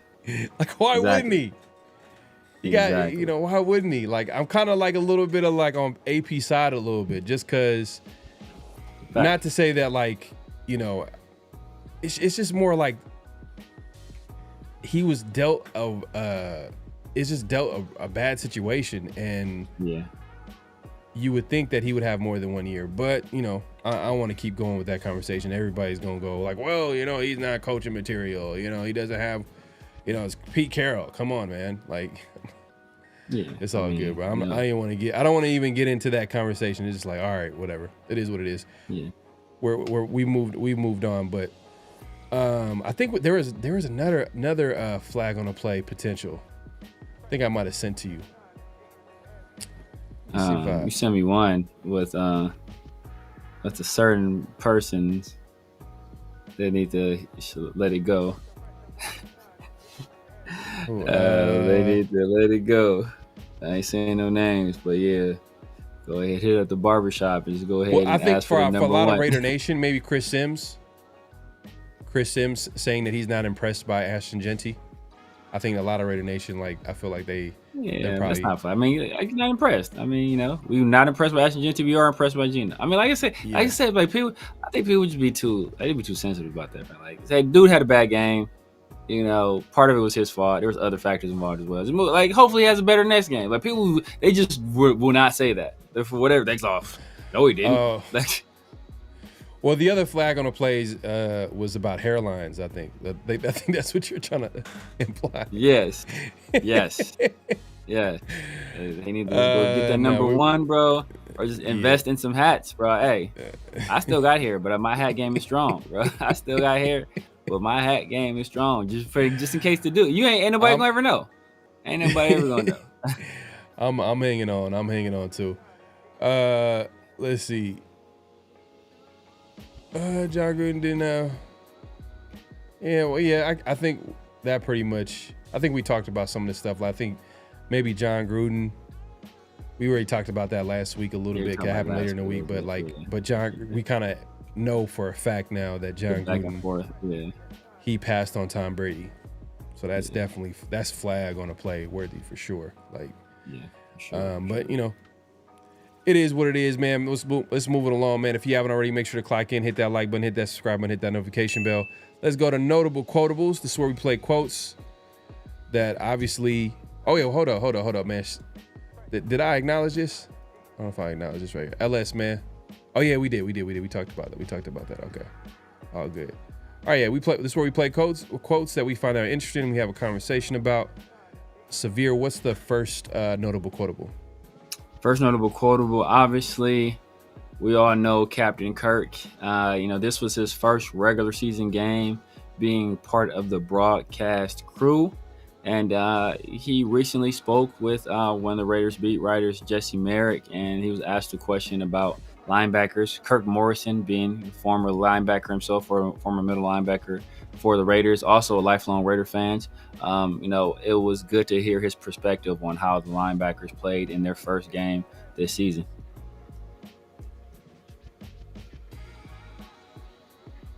Let's talk about the linebackers. Devin White balled out. I mean, what did you see from him and just the linebacking core as a whole, especially when Landon went out? Because I think that was when we were all like, uh-oh. But I think they fared really well. I mean, he played on that side of the line of scrimmage, on the Patriots side. He was over there, and to me, I just thought that he was physical. He was decisive. He got guys lined up. Landon Roberts goes out, but yet I thought that his leadership really stood tall. He got guys in the right spots. He made plays, not just in the run game. He was covering Stephon Diggs a couple times, right, in the passing game, and made some nice sure tackles. Thought he could have got one out on Stephon Diggs. So to me, I saw Devin White, LSU Devin White. I didn't even see the Buccaneer Devin White. I saw the guy who was coming out of college. I'm saying, this dude is a top 5 pick. So I saw remnants of that in this game, and it really stood tall. But I think it was also because of that defensive front, man, being able to do some things and create some havoc. And he came and he was one of the best cleanup hitters of the weekend. Baseball, football, didn't matter. He was cleaning things up along the line of scrimmage. So I was great to see him. And in the rotation, Jermaine Pratt came in and did his thing as a versatile linebacker.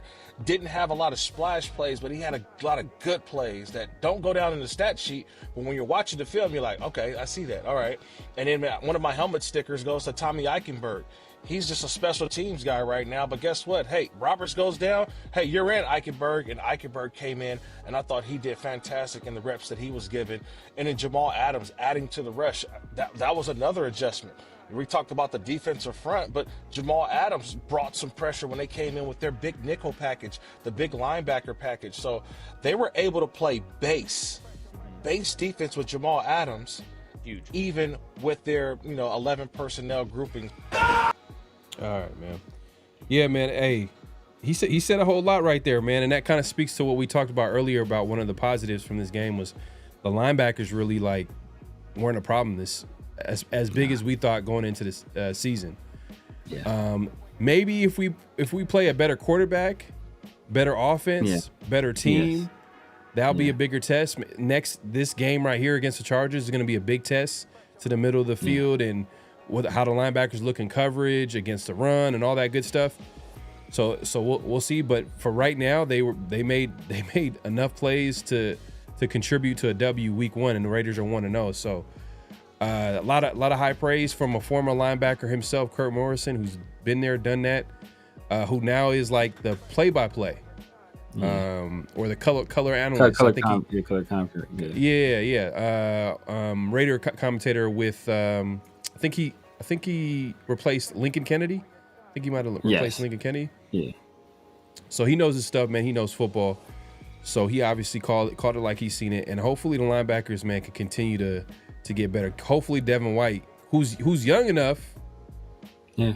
He's still young enough. He's 26, 25 years old, still in his prime. If he can show out this year, he's playing on a 1-year, $1 million deal. So if he can show out and play well like that, he's definitely a candidate for the Raiders to re-sign. Hopefully that's the case, man. Hopefully he can show out because we need some answers at linebacker. And not all of it is going to come through the draft. Like, we're not going to be able to address all of our needs. So if some of these guys that are currently on these one-year deals can step up, hey, maybe they can earn a contract with the team. And hopefully it's a guy like Devin White. Jamal Adams, I mean, is he? I think he's 30 year. I think he's in his 30s, right? 30s, yeah. Yeah, so him, maybe I don't know. He's kind of a situation where you probably just at this point keep giving him them 1 year deals. I don't know if he's going to be a guy that you're going to give. That's the way the NFL works, bro. Long-term deal. Especially not a linebacker, Nah, not at all. Jermaine Pratt. Hey, Jermaine Pratt kind of held up in coverage though. He did. Outside of like that great catch by Hunter Henry, the tight end for the Patriots, I think it was like a back shoulder pass. I was like, ain't nothing you could do there, man. I'm not gonna get mad at them type of plays, but he made plays, man. Like he had that one play where he batted the ball at the line of scrimmage, and then Drake May, and then he made the tackle. And he made the tackle, bro. Yeah, man. So shout out to he's probably our best pure coverage linebacker. I think it might be even. We got Adams, but I think it still might be Jermaine Pratt as our best pure coverage linebacker. So I mean, I think our linebacker held up solid. But as you said, I mean, we're just kind of trashing the Patriots' weapons earlier in the live. So this is, as you alluded to, the real test comes this week where we play a better complement of weapons and a much better quarterback. So if we're able to duplicate this performance, then I think we got ourselves something. Real talk, man. Shout out to my guy. He says Eichenberg didn't do that good. Sorry, coach. He barely came in after Ebro got hurt. E-Rob got hurt. Atlanta Roberts. It was all white, Pratt and Adams. Yeah, that's kind of what I said earlier. Like, he didn't play a whole bunch of snaps. Okay. All right, man. And we'll see, man. Hopefully that injury. I feel like the injury to Landon he might miss a game or two. Devin's 27 now. Yeah, 27. No, I know he's been around for a minute, but he's still in his 20s. Yeah, that makes sense because you think about, he'd have been 2 years. He got drafted the same year as Clee, which would be the same year as Josh. Josh would have had his 5th-year option like 2 years ago. So, around 27 makes sense. So, 27. He probably just turned 27 though. Nah, he was no, he turned 27 in February. Oh, okay. Yeah. But either way, he's still in his 20s. He still can earn a contract, like a multi-year contract. If he balls out this year, I'm sure a team is gonna want to give him that contract. I'm just saying the Raiders should, because we got to figure out a way to build a team, right? So I feel like their whole philosophy is like draft and re-sign their own. And the whole purpose of re-signing your own is exactly what you're getting. You know exactly the type of player that you're getting. So re-sign your own that you like, apparently, because there's a guy that hasn't been re-signed as of yet. So that goes. Shout out Jakobi, man. But hey, look, cooked, and in the run game, bro. It was man. Look, man, they kind of. I think Jacoby's days was numbered when they drafted Jack Besh, straight up. When they drafted Jack Besh, it's just because when they drafted him, remember what I told you? I was like, why would they draft Jack Besh? We already have like 3 Jack Beshes on the team. Meaning that we got guys that can play in the slot, like that. We have guys already that play in the slot. Why are we adding another slot guy? But then when you start thinking about the contract of Jakobi, then you're like, okay, maybe that's what it is. But does he deserve a contract? Yes. Is it going to come for the Raiders? I don't think so, bro. Yeah, it's not looking like it, bro. We're in the season too. Like, what is he like? What is he gonna like? Is he gonna ball out to the point where they're gonna give him a contract? I think maybe they give him a raise. I don't know, but then they don't even have to do that. They don't have to. I just think that sets a bad precedent. That Jakobi is the embodiment of everything they talk about. He is the embodiment of compete, the embodiment of culture, of hard work. That's why I don't believe that shit, bro. I don't believe that type of shit, bro. I don't believe it because it's the business. It's all, it's everything. It's a business at the end of the day. Yeah, like, do they kind of like, do they want to use certain players as examples of what they want to build in that room? Yeah, they do that. But not everybody is going to be that example, though. Not everybody's going to get a contract. Not everybody's going to get paid. Not everybody's going to get an extension. There's only certain players that are going to get extensions. There's only certain guys that are going to get the money. They're going to get the bag. Like, other guys are going to go somewhere else, even though they qualify or it would make sense to sign a guy like that because he is exactly what you're preaching. Yeah. So is it fair? It's not fair at all. But yeah, you know, I mean, it just makes people. I don't think they maddenify like the NFL, and they don't realize the human element to players, and they don't realize that there is a team that got significantly younger, whom a lot of those guys look up to a guy like Jakobi. And a guy like Jakobi, who was essentially falling on his sword, where instead of fighting for a contract extension he feels he deserves and holding out or doing everything he can to make sure he gets that money, he's showing up for those guys in that locker room. So when an organization does a guy who was recruited as a quarterback to NC State, redshirted, moved to wide receiver, was immediately productive, didn't get drafted, went to the Patriots, finally got on the field, was productive.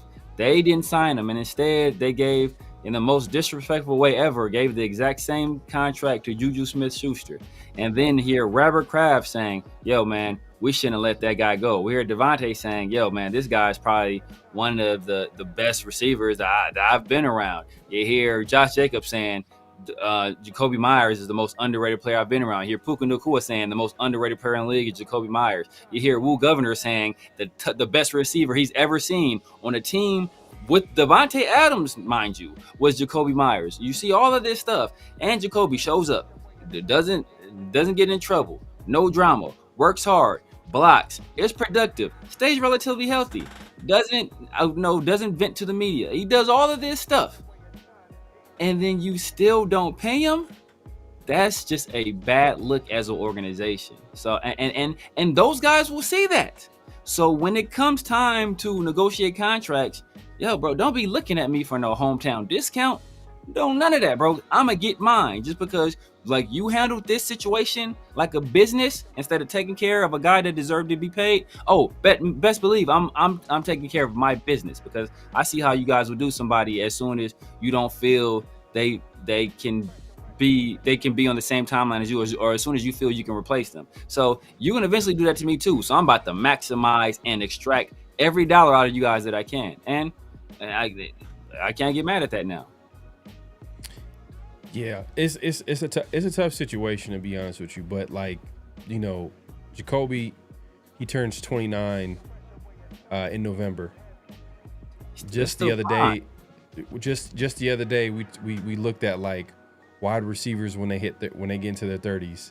Yeah. It's like a drop off. Like, they're not. There's only a certain select few that, like, you know, they stand out. And, you know, maybe Jacoby's one of those guys because maybe his game is predicated on skill, and it's not a whole lot of it's not based off a lot of athleticism. Even though it is to a certain extent, but, like, he's skillful. You know what I mean? He's a good route runner, got strong hands, good hands, or whatever the case may be. My point is that, like, do you want to give, like, a 3-year extension to a guy that, like, literally is going to be 30 next year? I give a 2-year extension. I already said I give him 2 years, 60. That comes out to 23.6 million a year over the next 3 years. And with the way the salary cap has been exploding every single year, by this time next year, that contract is going to look like a bargain. That contract next year is going to look like an $18 million contract this year. Anything above 25, like 25 million up is like anything above 25 million. That's kind of asking too much. But like I said, you give him 2 years for 60. I think that's fair. And you have him till he's age 32, which is probably like, you can at that point you kind of evaluate what do we want to do with them. At that point you might we make 2 years 60 million. That second year is gonna be incentive based. Yeah. You're gonna have to earn that. Yeah, but he's earning it right now because he ain't got no he is. Like I'm not talking about right now. I'm just saying, like, man, like, bro, like I gotta be real. Like I don't really like. I think he's a good player, but I just don't think he's a great player. He's a possession. He's a possession guy. Or do you think Courtland Sutton a great player? He's a good player, and that's about what Courtland Sutton's getting $23.3 million a year. So who's on that offense? Who's on his offense? Bowers. Okay, but we just talked about wide receiver core. What wide receiver do we have? We depend on Jack Besh. Right. But look. But who are we gonna like? All right. This is a GM's job, right? GM jobs is to look ahead, right? So they're gonna look to pay certain guys ahead of time, right? That's the way if I pay this guy, then how am I gonna have money to pay this guy, right? A guy like Brock Bowers, he's gonna be he's gonna break records as far as the dude went back to school, which he didn't have to, but he went back to school for financing. Yeah. So this dude's already counting his money. Like he's like, hey, I'm getting it. I'm going to be the highest paid. I'm going to be paid like a wide receiver. But guess what though? That's why you give Jakobi a 3-year extension, because as soon as Brock Bowers' 5th-year option is up, that's when that Jakobi money comes off the books, and you're good. Right. That's why you do it. I don't know. I don't know, man. We'll see. And then there's the draft. Like there's a lot of things that just makes it kind of like a weird situation where to bring him back is that like Jack Besh. Like basically what you're wasting a draft. Like that was a waste of a draft pick, bro. I mean, you're wasting him right now. If that was the point, you might as well just trade Jakobi now and then. He asked for a trade. If you sign him to a 3-year deal, then when is Jack Besh gonna play? When is he gonna play? You probably shouldn't have drafted Jack Besh. So to be honest with you, like Jack Besh, like bro, if you're not good enough to get on the field, you're not good enough to get on the field, bro. That's just the long and short of it. Like, you gotta find a way to get on the field, man. It's not even just good enough. What I'm saying is that like if they play the same position, if they play in the same part, it's like what is it gonna be, a constant battle with snaps? Like, oh.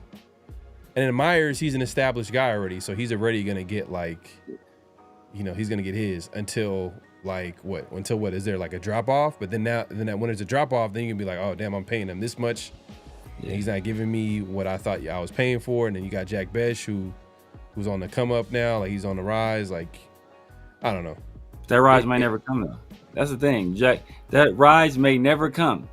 And we used to always talk about all the time, it's a bird in the hand is worth 2 in the bush. And it's not like Jack Besh was some like elite prospect that like, oh my God, he can't miss. It was like, okay, he's a pretty good prospect. We like what he did. We like the mentality he brings and the toughness and the physicality, but he's not a guaranteed thing. Like you have a guaranteed commodity. But Jacoby's replaceable though. Jacoby's replaceable. But that don't mean it's replaceable with Jack Besh. No, that's true. That's true. Who's not that's true. That's true. But like possession receivers are like, you can find them. You can find possession receivers. It's not like it's hard to find a possession guy. It's hard to find like explosive playmakers. It's hard to find a possession guy that does everything that Jakobi does. He's not just a possession receiver. He's also a hell of a blocker in the run game. He's also one of the leaders in that locker room. Like he does all of that stuff. He's a Hines Ward, but I think he's going. He has a little bit more juice at this point in his career than Hines Ward did late in his career. So like he does that stuff. That's like he's a glue guy. Those are the guys you keep around. And as of right now, he's the number 1 receiver on his team, and he was only a few yards short of what Brock Bowers did in terms of production. And he didn't have like no like schemed wide open catch and run type situations. All his stuff, all his catches, I'm getting it out the mud, and then I'm breaking the tackle and getting run. It's like I'm not like wide open and I run up the field. So like he did he did tough work to get that production. You know, so like I'm not saying he doesn't bring any value. I'm not saying that he doesn't bring any value, and I'm not saying that he doesn't deserve a contract. I'm just saying in the Raiders situation, it's a very delicate, choice that they have to make. You know what I mean? At the end of the day, like, because they drafted a guy basically to replace him, and then like we don't know what Meyers is asking for. I'm sure Meyers is asking for the bag. Just because like he's the most established wide receiver on the team. Yeah. And like if he can argue like I'm the number one guy, remember, and they brought in Amari Cooper, and you know what I mean, that was supposed to be the only other veteran. I told people exactly as I was going. But there's only two people on this team now that are irreplaceable, and that's Brock and Max, and Geno. So three people. Everybody else on this squad is replaceable to some extent or another. So it's so like we say, like, are they replaceable? Yeah, everybody but those three guys are replaceable. And obviously, if you want to project out Ashton Jeanty, I could have ran for 28 yards of that. You feel me? So it's like, you know what I mean. But if you want to project out what Ashton Jeanty does going forward, then that's fine. Maybe you want to make that forward, but if nothing else, based on his status as a high first round pick.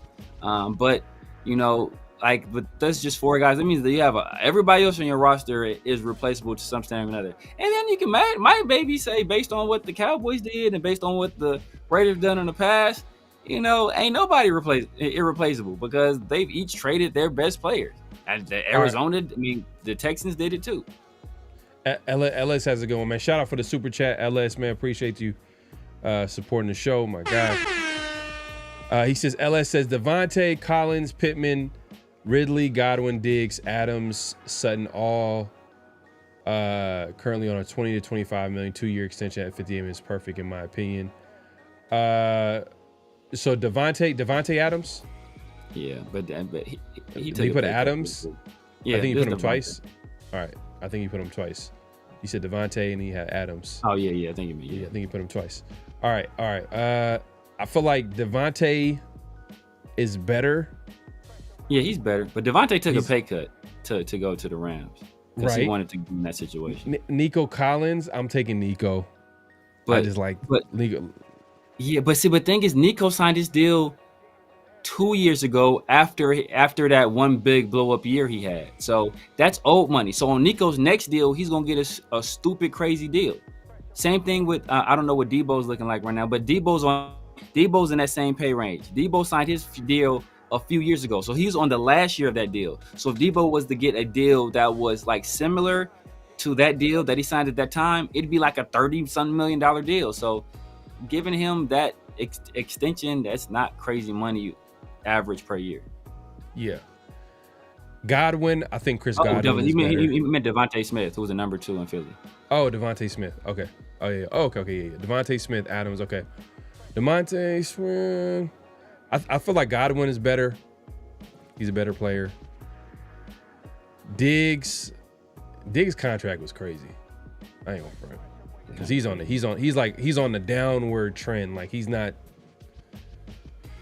Like, today he's a number. Remember we had Nick Cattles here last week from Locked On Patriots, and he called him a 2B, a wide receiver 2B. Like, so he's a 2B now. That means by the end of the season he might be a 3. Like, and even like week 1, it might be like you mentioned that it might be possibly he might be hurt or whatever, but he didn't play a lot of snaps. It felt like that game. I don't know. He was in and out the lineup. So yeah, I'm taking Jakobi at this point over Diggs, because I don't know. Sutton, I think that's a close one based off production. See, but a lot of these guys, Devontae, let me see, Devontae Smith, has he ever had 1,000 yards receiving? Like, I think he's been, because you got to look at Jakobi. Jacoby's first 1,000 yard season was last year, and he barely got over the hump. Now he did it with the quarterback play being the way it was. But and I think he missed 2 games as well. Yeah, and I'll say this too is like he. And look, the year Nico Collins got paid, that was the year after his first 1,000-yard season. Cortland Sutton has had 2 1,000-yard seasons in his career. I think 1 double touchdown season in his career. And Broncos quarterback situation is ugly. But look at the situation. Look at the situation Jakobi has had. But his whole career though. Oh yeah. Okay. Yeah. His whole career though. It's similar in certain ways, but he's playing in Foxborough, so he's not playing. But on average, he's averaged like 800 yards a season. Oh, Jakobi? Yeah, Jakobi. Yeah. With that quarterback play though, but that's hella. So if we're taking out last year, right? He had 1,000 yards, 1,027 yards, just over 1,000. The year before with the Raiders, 807. With the Patriots, 804. Patriots again, 866. In his second year in the league, he had 729, and then his first year in the league, he had 359. So he's always kind of hovered over like that 800. Yeah. You know what I mean? Last year was like his breakout, like, oh man, like it's crazy. And look, he did that 800 something with us as the second option. He did the 800, he did the 1,000 last year, beginning the year starting as the third option, and then also missing 2 games with some of the worst quarterback play you've ever seen. So it's like, in the first game, what does he do? 97 yards. So it's like, yeah. Pay this. Hey man, I like Jakobi, man. I think he's a good player, but it's just the reality of the situation, man. It's just like damn, like.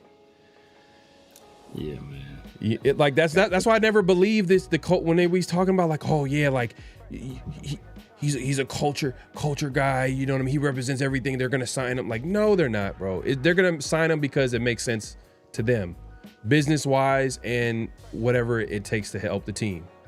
Like, I'm sure Pete Carroll's like, yeah, sign him, but Pete Carroll wants to sign everybody. Like, he's a coach. Yeah. But like a guy like Spytek, he's a GM. He's not. Pete Carroll could be like, I just Jack Best kid. I like to cut his jib. Bruh, I'm telling you, real square chin fella. They're gonna figure out a way to get him involved, and then like if he has some big games or he gets a touchdown catch, or he gets, someone goes down and he gets more snaps, and then he starts playing well. Then you start thinking about like, well, yeah, Kobe.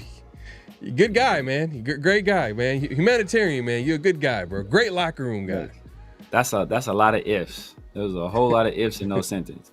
Because if he plays like he did in the preseason, then he ain't gonna make it past year 3 with this team. So that's so we'll see how he develops. But like I said, the bird in the hand's worth 2 in the bush, and you're hoping a guy that hasn't shown it yet develops into a guy that has shown it.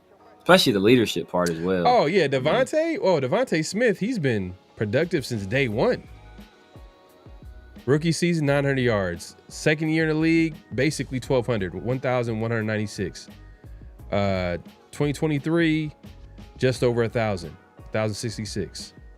Last year was a drop-off, 833 yards. So he's been, so far, been more productive. But I'm just trying to put it in perspective. Like, all right, what these players that are getting paid at that range, what have they done for their teams? What have they? How productive have they been like over the years? Has it just been a 1 year type of deal? You made a point, Sutton. He had a couple of 1,000-yard seasons, but he's like the only guy in there. Like if we want to talk about weapons, like Denver's, and I heard Denver. I haven't watched the game, but I heard Denver struggled on offense on Sunday against the Titans. But they got the win. Yeah, but they had a real good defense last year though. So their skill position is like suspect. Like it's been suspect for a while. Like Sutton has been like the only guy. I mean they did draft a guy that you didn't like coming out of Alabama compared to all the other receivers that's coming out in the first round. That plays for the Browns now. Forgetting his name. Jerry Jeudy. Jerry Jeudy, he was with them. So I was like, oh, okay, maybe that was like the best they really had as far as like, but he was a bust for them. Like he never really lived up to expectations. Yeah.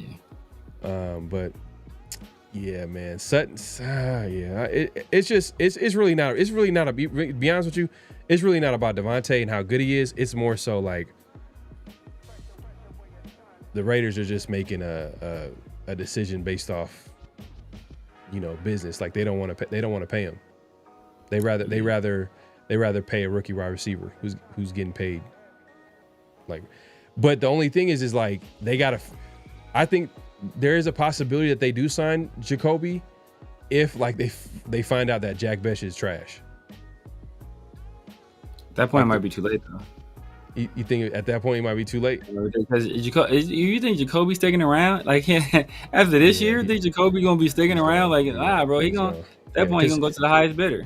Yeah, because if he hits free agency, he doesn't want to go somewhere where they don't believe in him. Bro, if he'll go back. The Patriots will probably pay him. Like Robert Kraft says all the time. We heard Nick Cattles say. Nick Cattles like, bro, y'all need to pay that man. He said, man, I wish we paid him. Robert Kraft, after he got traded on that when he was in that podcast with Devontae and his other guys, and Devontae brought up Jakobi Meyers, and Robert Kraft was like, man, I wish we kept him. Like it's like, dude, we gonna be in that same situation. We're like, damn, man, like. We didn't realize how much Jakobi, like how much he does, how much of the dirty work he does that nobody else wants to do, and does it without a complaint. Yeah, you got a good point.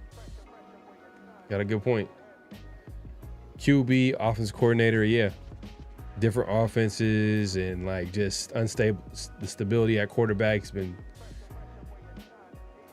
26 to 28, bro.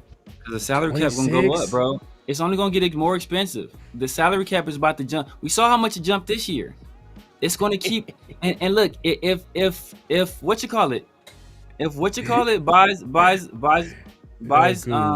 If these deals go through, or these TV deals go through, or these acquisitions go through, there's more money into the pot. That's gonna make the salary cap higher. That's why you sign him now. Because that 26 to 28, that's going to be like the norm for guys in that range. That overtime window is going to keep shifting. It's going to keep shifting with the salary cap, because as the salary cap goes up higher, then players of lower caliber are obviously going to get paid more, especially since you have to spend a certain amount. So like he's only going to get more expensive, and if he keeps putting up 100-yard games, he's going to get even more expensive. And then you're going to have other suitors out there for him. And then you hope that Jack Besh, who's, apparently a tight end, according to Steve Smith, you're hoping that he turns into a wide receiver. And that remains to be seen. Yeah, we'll see how it shakes out. But right now, bro, if they didn't do it before the season, like what's the holdup, bro? That's all I'm saying. Like they don't want to do it, bro. They don't want to do it. They don't want to do it. No, why they haven't done it. And I sent out this tweet. Know why they don't. Know why they didn't do it. And this is the part that like pisses me off. This is the part that pisses me off the most. Because the reason they didn't do it is because not facts, bro. Not facts. Fact. Look. If Jakobi had held out, they would have had a sense of urgency to get something done. But the Raiders know Jakobi, and he said it himself. That's not who I am. Yeah. I have a commitment to my brothers, to my teammates. I showed up for them, and they know Jakobi is not going to get on the field and withhold effort or dog it out there or give you anything less than 100% anytime he's in that building or between those white lines. And that's why the Raiders won't pay him. But that's exactly why you do pay him, because he brings those characteristics, and those are the characteristics that you claim that you want. So it's like you said, bro, it's all smoke and mirrors. It's all BS. It's all fodder for the fans to have sayings and mantras and let's compete. Let's put this on a t-shirt. But you don't mean none of that shit, because if you did, ain't nobody competed through their career. From the time they were a recruit at quarterback, transitioning to receiver, to an undrafted free agent, to a guy drafted to a team and made the team with Tom Brady, now went on to be the number one, went from undrafted to number one receiver in the NFL. Like, that's the definition of compete. And you're saying, well, I want to pay you because we have a guy we drafted that might be able to take your spot. I don't know how similar this is to when Pete Carroll became head coach of the Seattle Seahawks and he had a veteran slot receiver on the team for like one season, I believe, and then he ended up like becoming a free agent, going to like Detroit Lions. Slot receiver. Golden Tate. Golden Tate. Yeah. Similar situation. You know, he goes somewhere and gets paid. Similar situation. You got Jakobi Meyers, who's respected in the locker room, good locker room guy, was productive receiver. He was there. He was basically there for a while. Obviously, Jakobi Meyers has been there. He's been here for the last 3-4 years. Pete Carroll comes to the team, so maybe it's just a change in philosophy in teams and how they want to like spend their money. You know, maybe they don't want to put all their money at wide receiver. Who knows? I don't know. But right now, it just looks like they don't want to sign him. But yeah, maybe they should take some of that $11 million that they wasted on Alex Cappa and give it to Jakobi Meyers. Maybe that would have been a better decision. Man. Or maybe they shouldn't be paying a guy like Kenny Pickett. They're talking about compete because that's a guy who ran away from who ducked competition in Pittsburgh. If you I don't believe that shit. I don't really believe that shit, bro. Or maybe you shouldn't pick up a guy like Amari Cooper, who obviously didn't want to compete. Like, so you feel like, yeah, bro. I don't believe it, man. I don't believe all that stuff where people be like, oh, he's not a locker room fit. Like, nah, man. When coaches want to win, when they feel like they can get a talented player, if they feel like they can coach him up, they're gonna make it make sense.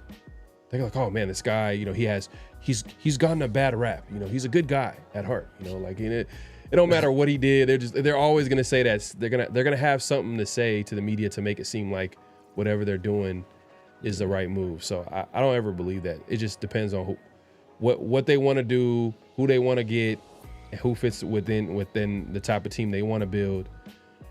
And that's just how it is, man. Yeah, man. That one's questionable. That's questionable, man. And what that looks like they got in here like a year ago, like, you know, you're not gonna be at a job for a long time. It's just kind of like a stepping stone to another job. Where you taking it like, oh, you know, I just got this job while I finish my degree, and as soon as I'm doing my degree, bro, I got another gig waiting on me. So you give all your boys the homie hookup. Like Spytek and Pete Carroll are giving out the homie hookups. They're like, bro, Geno Smith, we about to pay you. Stone Forsythe, I got you. Alex Cappa, bro, come on through. We giving out these deals to players. Like, you know, that's like, come on. But to be honest with you, bro, like, hey, Pete Carroll, if he does anything like wrong after this, bro, the one right thing that might be the biggest is Geno. Yeah, Geno, definitely. It looks like Geno, and like even going back to that Richard Sherman clip I was telling you about, he was talking about how he feel like the Raiders are going to be a playoff team, but he was talking about like Geno. He's like, Geno, he's figured it out. He's like, man, like the way he's processed things, like he's figured it out, and that's what we're seeing right now. Like, he's a good quarterback. A lot of people are high on Geno, but you know, we'll see, man. We'll see we'll see what it looks like this year, man. Before I don't want to crown him. You know what I mean? I don't want to take it too. If you want to crown them, then crown their ass. But they are who we thought they were. But yeah, man. Hey, man. Let's. I think we got another notable quotable. We got quotable. We got one more, man. You know, pregame, Colin Cowherd was throwing all kind of shade our way. He still was a little bit post game, but he gave some credit. Him and, you know, he was with John Middlecoff, who obviously worked for the Raiders some years back.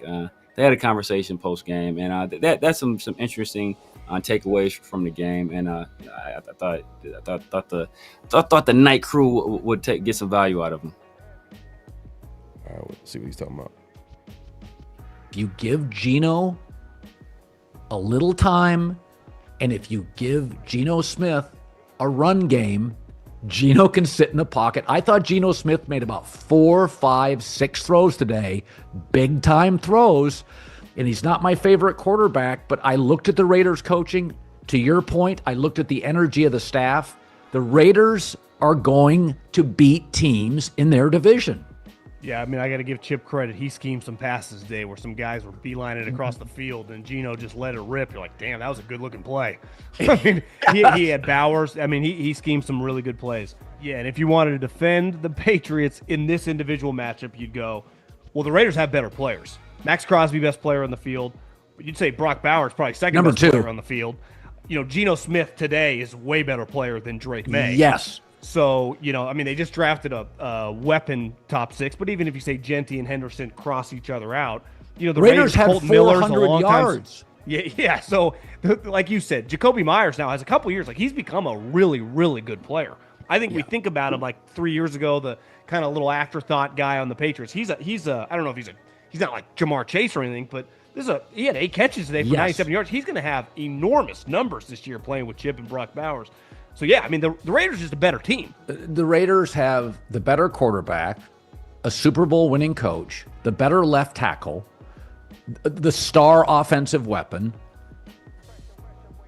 Geno Smith went 24 of 34 for 362 yards in rain on the road. Pete Carroll just made the Raiders look like the Raiders are a real franchise.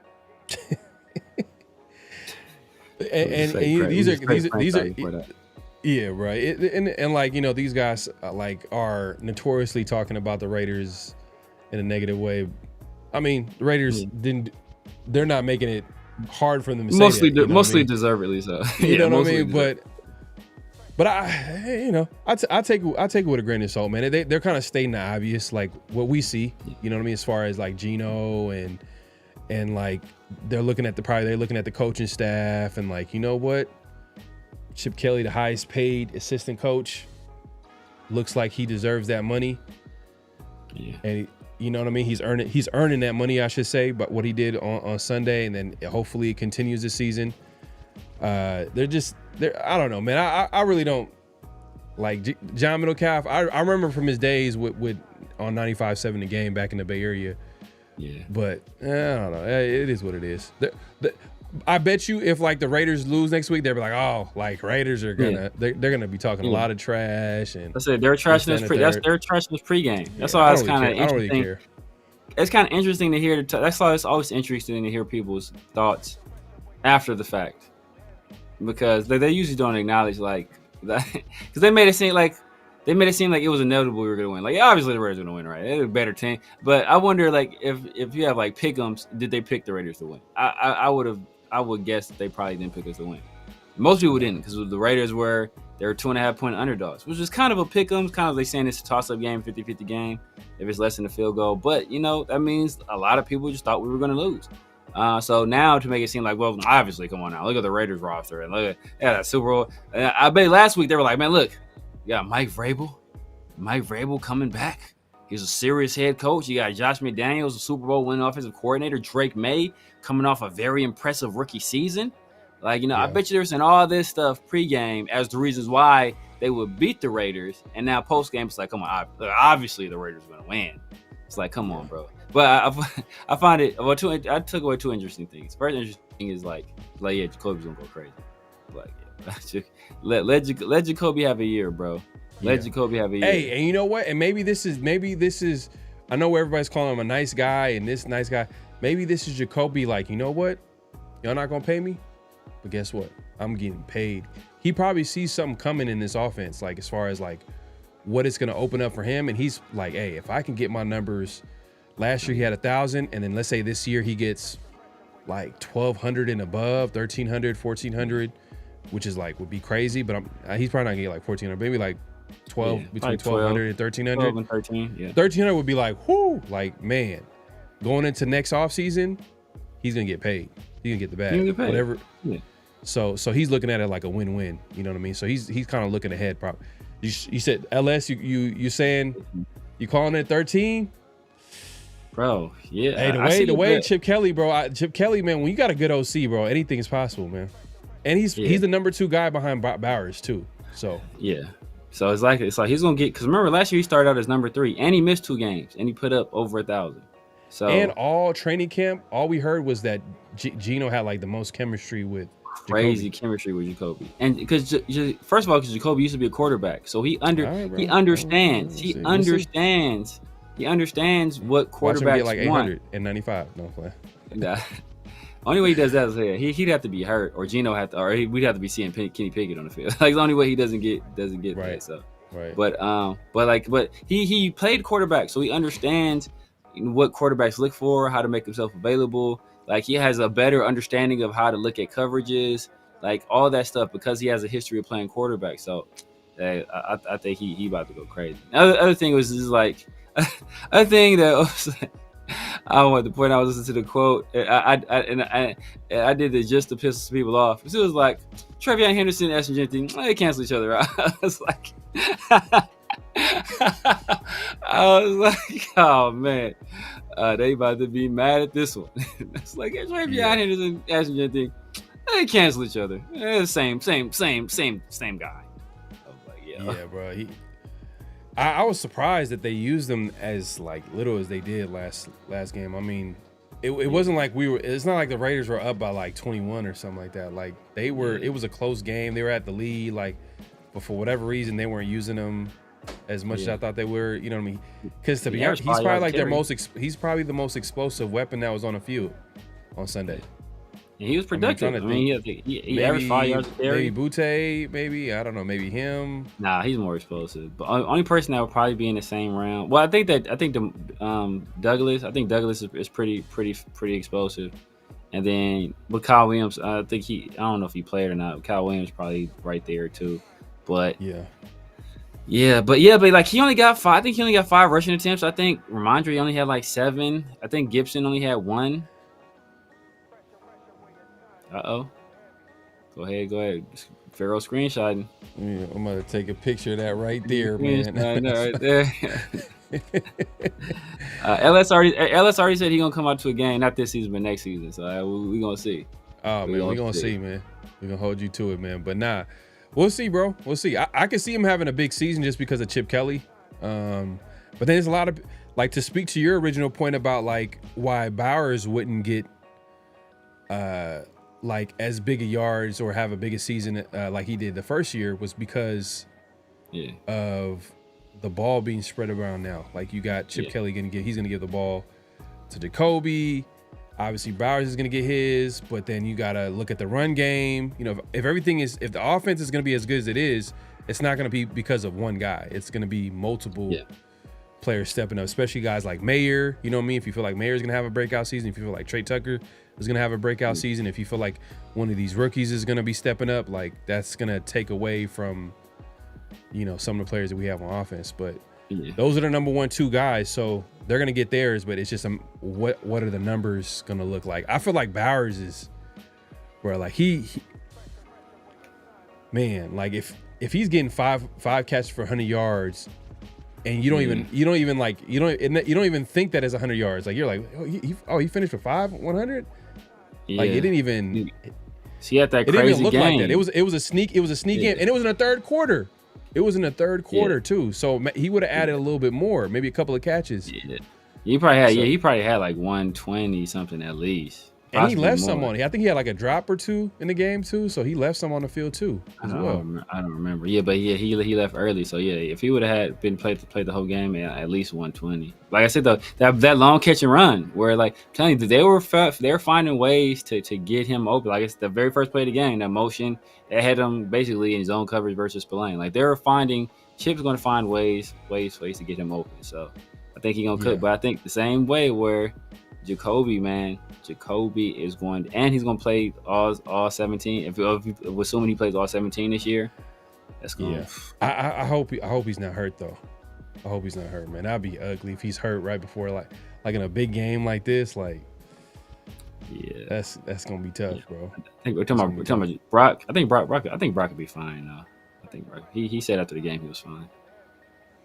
Yeah, but you know, they might play it safe or whatever, you know what I mean? And you know that doctor that broke down like Tyree's injury and like Christian Wilkins' injury as well. Like I forgot what his name is, but it's a pretty good, like, if anybody follows him, like he does a good job of breaking down like sports injuries, including the Raiders.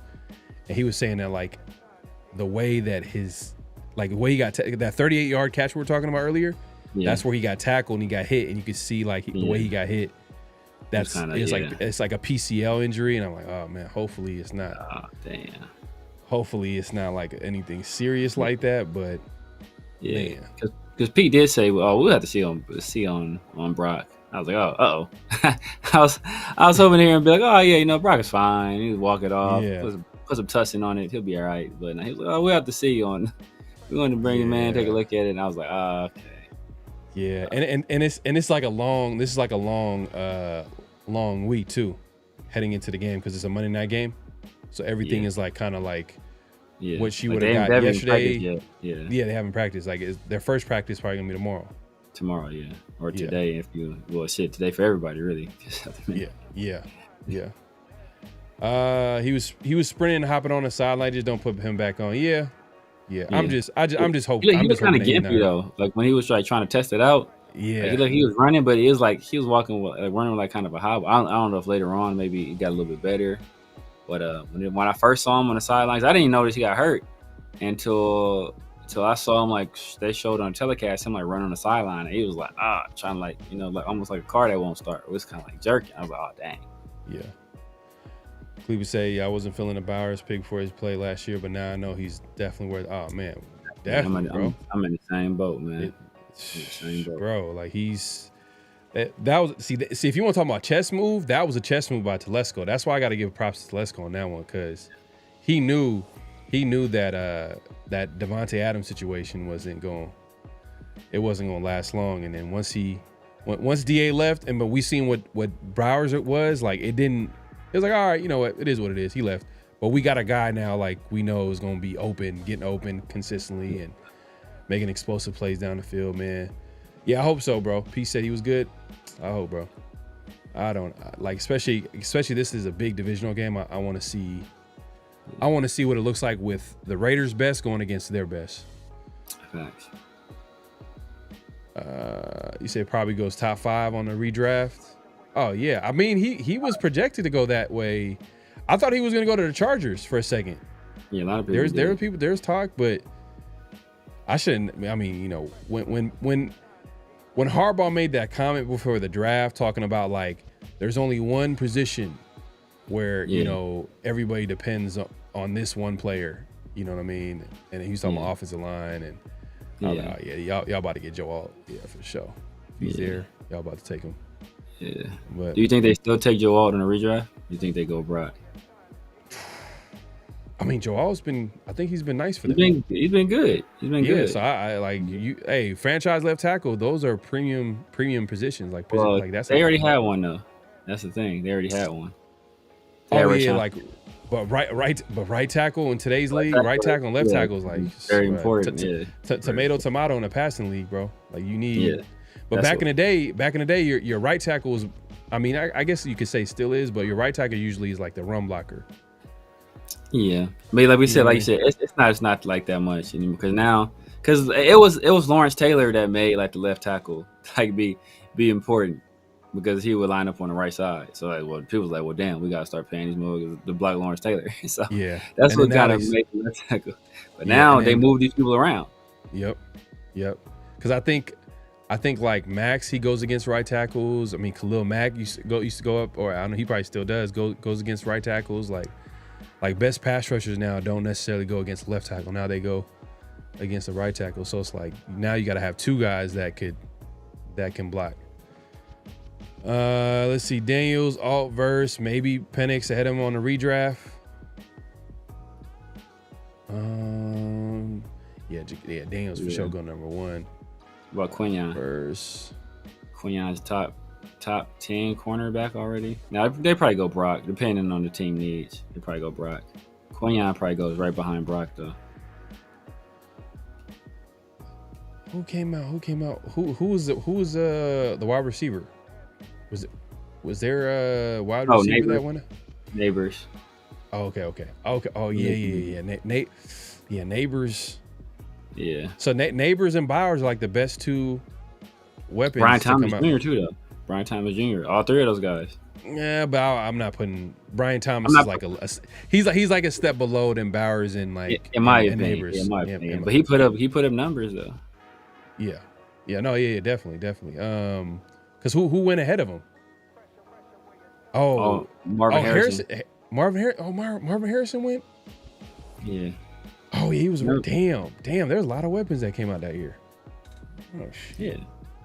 Yeah. Marvin Harrison, Neighbors. Yeah, Brian Thomas came. Brian Thomas got picked in like the 20s, huh? 17 to 20 or something. No, he got picked by the Jags. He was pretty high. But no, hold on. Let me look at Brian Thomas went. I thought he was pretty high. Was he in the 20s? I thought he was in like the teens. The 20s? Yeah. Maybe the teens. I thought it was a teens. But what? But maybe was that the year was that the year coming off the playoff point? Nah, they had to be pretty bad. I want to say. He was drafted by the Jaguars. Yeah, I know he was drafted by the Jaguars. But what? Let's see. He was drafted by the Jacksonville Jaguars of the National Football League. Like, thank you. Oh, he's 23. He said 23. 23. Yeah. He was. It was later. Did they have 2 first then? Did they take somebody else? Yeah. Yep. They did. Okay. But I say because I know they had a high pick. I thought they had a high pick. Hey man, how you feel about Travis Hunter, bro? I don't know. I think he should be playing corner. I mean, I thought he should be playing corner the whole time. But realistically speaking, bro, he's not gonna play 2 positions. No. In the NFL, bro, it's like it's not realistic. Yeah, that's why I thought his primary position should be corner, and then they would have a package at wide receiver that he can play in certain situations. But certain down and distances, and because corner you're on the field at all times, and so that's what made the most sense to me. But obviously Liam Cohen wants him as they drafted him high. He's an offensive guy. They want him on offensive ball. And another thing too is if he doesn't work out at wide receiver, then he got a good corner. But then that's you got to develop him there though. It's not like he's gonna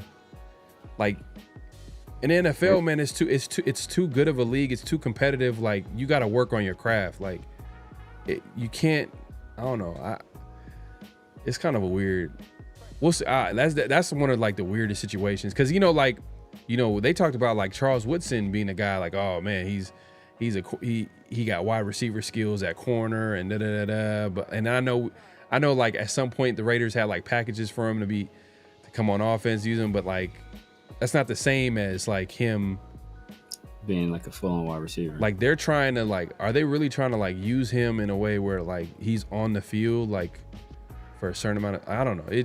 It doesn't make any sense to me. I think they just got to pick one position and that's it.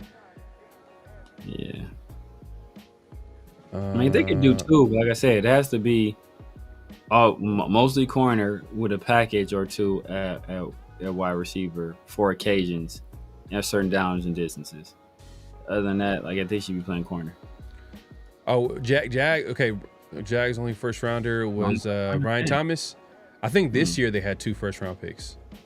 I think this year. Maybe. I don't know. Okay, I thought they had a higher pick. Okay, that's interesting. Or I might be wrong. I'm wrong on that one. Better be a master of one than a master of none. Yeah, facts. Facts. All right, man. Let's move it along, man. Let's close it up, man. What's real? What's not? This is where we say a statement and we react to it by saying if it's real or not. And the first what's real, what's not statement is the Raiders will finish top 10 in turnover differential. The Raiders will finish top 10 in turnover differential. So, nah, that's not real, bro. I'm not going for the okie doke on that one. I mean, it's possible, but well, they had a turnover last game, 1 interception. Yeah. They forced another turnover, so they're kind of 1-1 right now. They almost got another one. They almost got a forced fumble. I think they should have got it. Then they would have been ahead. But I'm gonna say not real. Now that's too much. But if they do make the playoffs, usually the good teams, the teams that go to the playoffs, the teams that are usually competing to that win a few games out the year, they are on the good side of that stat. So that is a winning stat. But right now, no. I'm gonna say it's not real. What's your take? You know what? I'm gonna say real. I think this is gonna be a situation where I think this defensive performance was a little bit overinflated, but I think we have guys that go for turnovers, and you kind of mentioned before, Miles kind of turned into a ball hawk. He's always around the ball. I think Devin White is a guy that's been known to attempt to create turnovers. I think that kind of led to some of his tackling issues in the past as well, where he's going for the ball, trying to strip the ball. Apparently, we saw Kuntz come off the edge, try to swipe at the ball. We saw Max try to close out the game with the fumble as well. That should have been a fumble too. That should have been a fumble. Yeah, I think that was this Tucker win is bad, but they got us again. But his arm was going forward, whatever. But I just think that we got some people on this team that's going to create turnovers, and I don't think we have a lot of people that will turn the ball over. For Jeanty, I think he did have a fumbling problem at Boise State a little bit, but as one of the first things he talked about, or they asked him about when they were going to draft him, hey, will you fix the fumbling issue? And he said yes. We see the diligence he kind of worked on his pass protection on. I think he's going to have that same level of focus on his, taking care of the rock. That could be some of the reason why he wasn't as productive. He was kind of tentative at times, was that he's worried about ball security, worried about taking hits, unexpected hits and the ball coming out. But I think he's going to make a cognizant effort to take care of the ball. And also, I don't think we're going to get a lot of turnovers from him. The only question mark is Geno. And Geno, for the past few years, outside of last year, he's generally taking care of the ball. Last year, obviously, he threw a lot of interceptions, but, there were a lot of drops. And there are a lot of, the offensive line play in pass pro was terrible, so he's running for his life a lot. So really it's come down to, do we think we can force turnovers? And I think we're going to be able to force turnovers. I think we're going to take advantage of those opportunities. Yeah, for me, it's too early for me to say it, man. It's too early because like Geno, if we're being honest, last few years he's been getting interceptions, and then the Raiders got approved last year. They've been, I think they were like top 5 in the top 5 least amount of forcing turnovers. So I gotta wait and see. I gotta wait and see before I could crown them and tell them like, oh, okay, the Raiders are definitely gonna be a top 10. For me, it's just too early for me to believe that. So it is what it is, man. But let's move it on to the next what's real, what's not statement. Yes, sir. So number 2. Geno Smith will pass for more yards than any QB in the AFC West. Geno Smith will pass for more yards than any QB in the AFC West. That's a division that has Patrick Mahomes, obviously Geno Smith, Justin Herbert, and Bo Nix, who is, how I feel about Bo Nix. I ain't worried about Bo Nix.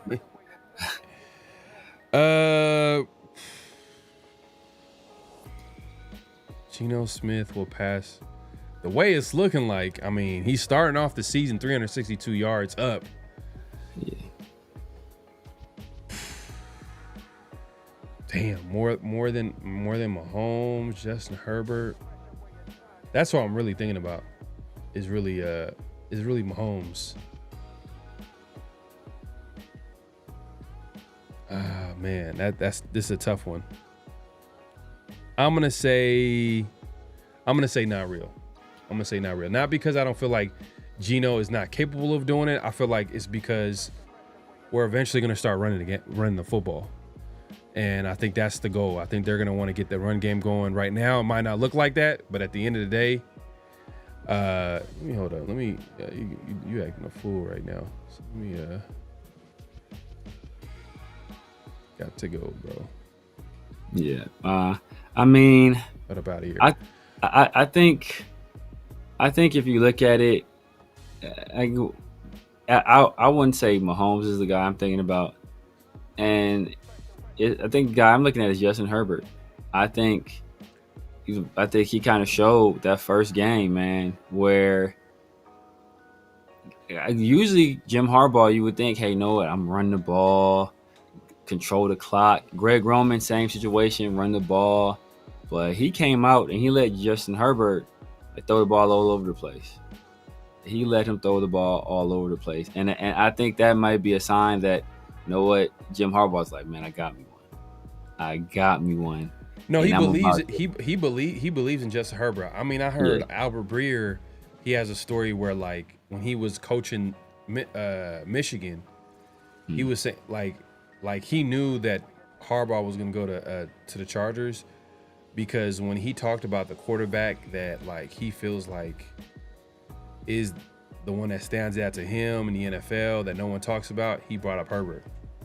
Yeah. And then 1 year later, he's the head coach of the Chargers or whatever. So, and he's you know, that's his guy at the end of the day. But man, I'm just gonna say not real, man, for right now. I know I don't want to seem like I'm a hater, but at the end of the day, like, I'm just looking at it from perspective. I think the Raiders' goal is to run the football eventually and let that be their identity. Right now, like, I think Geno's gonna carry. So you remember when we talked about, shout out to 805, we had a show with him, and one of the questions that was put out was like, how will the Raiders, while a lot of these things are developing and need, like, for example, the offensive line needs to gel, the defense needs to get their act together, what about this team would need to like stand out for them to help out, or, you know, basically, how do I say this, like, overcome some of the things that they have that's going on, like where you know, the offensive line needs to gel and the defense may not be perfect, and part of that was Chip Kelly in the offense. And we talked about running the football, but in this case, something that we didn't really mention was Geno.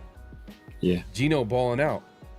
So if Geno, the first 4 games or whatever, he might ball out, but then, like, as the season goes along, the offensive line gets a little bit better, especially in the run blocking department. We start running the football more, then that means it's going to be less of Geno to take over and put the team on his back and pass the ball and all that stuff. So that's why I'm like, I don't know if he's gonna. And I'm looking at the Chiefs. I'm like, man, I'm really not a fan of, like, their running situation. So I feel like they're gonna start passing the ball a lot, but they don't really have a lot of weapons. And man, I don't know why this rumor makes a lot of sense to me. I think Tyreek Hill going to the Chiefs makes like a whole lot of sense. Oh, it makes a lot of sense. People were basically saying, people compared Tyreek Hill situation to the Devontae Adams situation. Ironically, this Devontae Adams situation with us last year was like, it's just a matter of time before it happens. Just a matter of time. But you know what? I'm gonna go ahead and say real. I'm expecting. Shout out to my guy LS. He got $100 super chat on the line. Jakobi going for $1,300. Jakobi going for $1,300. Brock gonna go for like. Brock gonna. Hey, look. I know I said in the past, Brock gonna probably take a step back. Hey, after seeing how they game planned him open week 1, he ain't taking no step back. Brock going for like $1,500. Ashton Jeanty going for a walk. I don't know what he about to look. I don't know what he about to be doing. But Jakobi and I can count on those dudes. I think they both. What happens? What happens? Geno wins the MVP. Oh, bro, that's gonna be crazy. That's gonna be crazy. I know that'd be a crazy take early season after one game. But what happens? Because, like, if he balls out, and let's say the Raiders get in by a wild card, or I'm not even gonna say division, but let's say they get in by a wild card, but it was behind Geno Smith and how big a year he had. How is he not an MVP candidate? How does he not win it? Yeah. You know, I mean, he'll be in consideration. They usually look at the best. They usually look at the best player on the best team. Yeah. You know, usually that's what it comes down to. It's going to be hard for Geno to do it, because not only does he have to put up stats, he has to put up like astronomical passing stats, because he doesn't really run the ball a lot. and the Raiders have to win. So like the Raiders winning, that's already a tough enough obstacle as it is. But for him to put up like more passing yards than a Joe Burrow, whose starting running back is Chase Brown, and they are paying crazy money to T. Higgins and Jamar Chase, and who they essentially don't really have a defense, So it's like it's gonna be hard to throw for more yards than Burrow. It's gonna be hard to do more offensively than Josh Allen and Lamar. So it's gonna be tough. It's gonna be tough. And then we're expecting Jaden Daniels to take a leap. We'll kind of see what C.J. Stroud does coming back. Like it's a few people that are there that we're expecting some leaps from. Bro, if Jakobi gets 1,300 yards, like LS says, right? If he's getting 1,300 yards, Brock is hovering around the same area. Then, some of the guys getting a little. Michael Mayer gets into that action. Yeah, he gets like 6. You know what I mean? And then you start thinking about the red zone, the touchdowns, and when you have tight ends, man, you got red zone targets. Jacoby's a red zone target. Then you got to account for big plays that this offense, it seems like it's going to create. So it's going to get big plays that might lead to touchdowns, aka Trey Tucker. You're like, oh man, and he his first year with Seattle, he had 31 touchdowns. Oh yeah. Yeah, he had 31 touchdowns his first year with Seattle. And that's with you don't even know who the offense. You don't even know who the OC was at that time. Yeah. I think that might have been the guy Shane Waldron maybe. Shane Waldron might have been the guy who ended up going to Chicago the following year. And then you got to think about Jack Besh. He's going to have at least 12, 13 catches on the year. So that's going to be that's going to definitely help the MVP cause. Damn, bro. Hey man, Jack I want to see what Jack Besh does, man. I want to see what he does, man. What do you, bro? You know what I want? What do you think of Dante Thornton? You kind of really haven't been talking about Dante. What do you think about Dante Thornton? Because am I the only one that like people need to relax and chill? Like he's not. Yeah. He's not being asked to do a lot. I like the idea. I mean, you were the first person to tell me about Dante Thornton, so they're like, Dante Thornton's your guy. But I like the idea of Dante Thornton. I know Dante Thornton is my guy, but I looked at him as more of a developmental kind of guy. Developmental, yeah. I didn't expect him to be a starter out of the gate.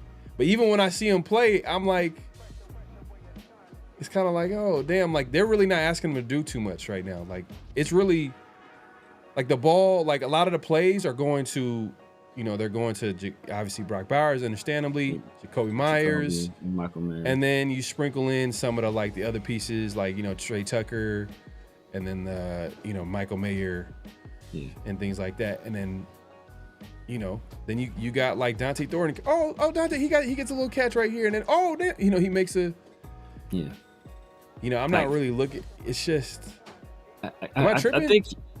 I think obviously you like his height, you like his speed, his ability to take the top of off of a defense. He showed some nice hands, especially on that last catch. That big one on the third. What was it, 3rd and 20, where he caught that pass. So you like that there, and he's a much better blocker than I originally gave him credit for. But you still see in some instances, like just certain nuances of playing the wide receiver position, it's just not there yet.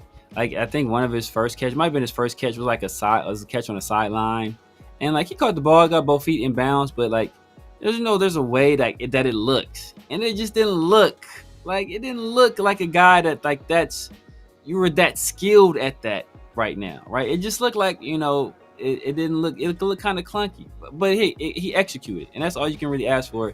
Then I already talked about the pass that he was streaking up the left side of the field, that Geno Smith tried to hit him with, and he did the same thing he did in preseason, where he's looking back way too early. Like, bro, you gotta you run with your head down, and you look up like after a certain amount of time, but he keeps looking back early, then he's running with his head back, and that's slowing him down. That pass was like just a little bit overthrown, but had he just kept striding that thing out, like he would have got there. It'd have been a huge gain. So I just think it's still nuances of the position that he's learning.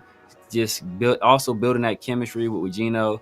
We keep hearing from the beat writers that they keep working on that connection between them, and they're the Raiders are making a concerted effort to try to build a connection between the two. They're trying to push the ball downfield. They're trying to get that connection going between those two guys, and it really hasn't manifested yet. So you hope that eventually that it does. But as of right now, like Keys, I won't say he's an afterthought, but I'm not going to put too much pressure on a late round guy to like be super productive, especially when you have the best tight end in the league. You got one of the better number 2 tight ends in the league. You got a very good wide receiver in Jakobi Meyers, and you got your guy Trey Tucker. I think Trey Tucker is looking to make an impact in his offense as well. Plus whatever Jeanty's going to do in the passing game too. So I mean, there are a lot of mouths to feed. And if Geno somehow fed them all, then yeah, he'll be MVP. But I don't think that's going to happen. Well, Alest believes that Jakobi's going to get 1,300. Bowers is going to get 1,300. Tucker is going to get 800. Thornton is going to get 500. Mayer is going to get 450. He says that's 4,300 right there. But you're also not including Jeanty, who's probably going to get. I mean, he's probably going to get some of that. Like let's say at the low end, let's say between 300 and 400 yards.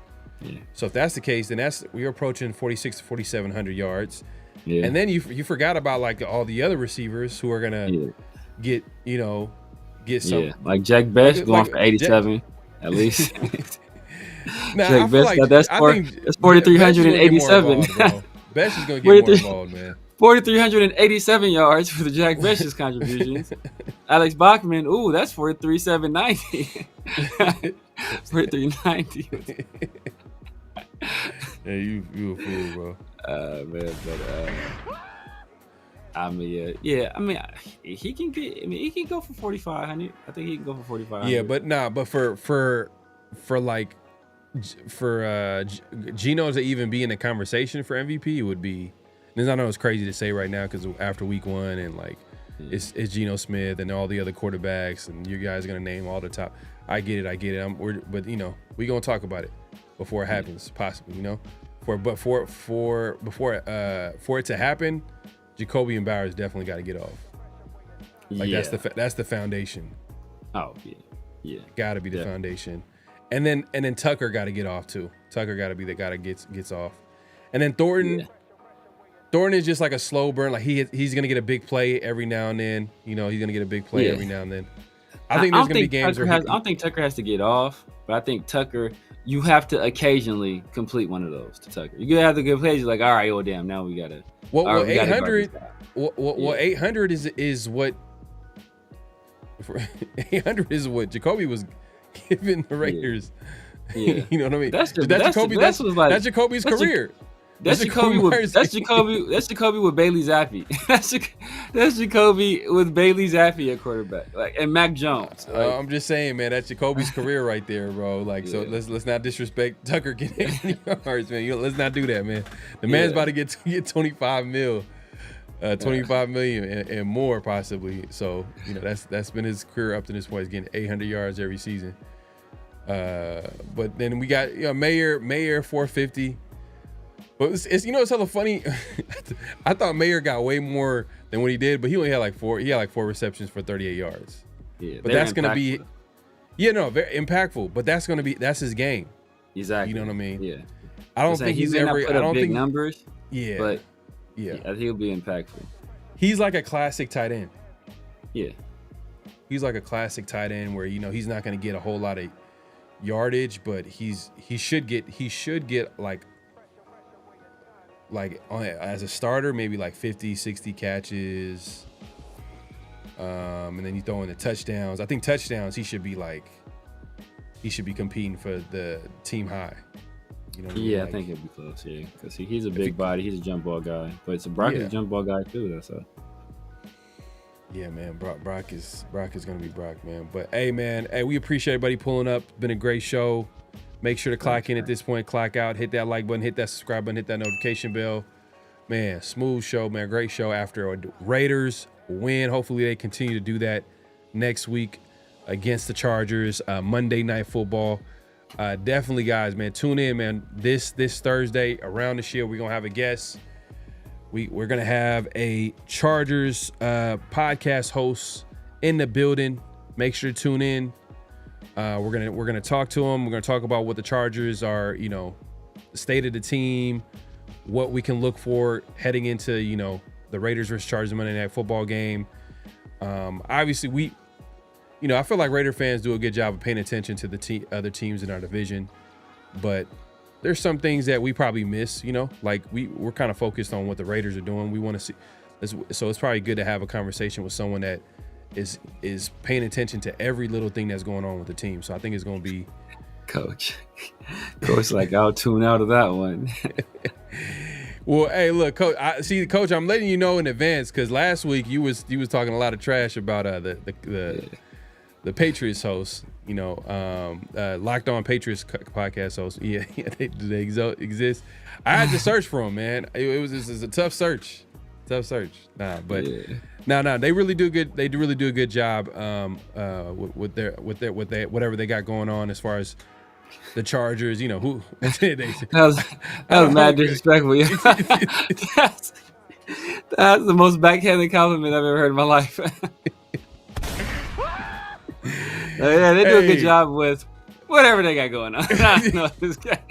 You see how hard it is. You see how hard it is for me to give compliments to anybody to do anything, any AFC West rival, whatever. You know what I mean? But Nick Cattles, man, he knew his stuff, man. So definitely shout out to him.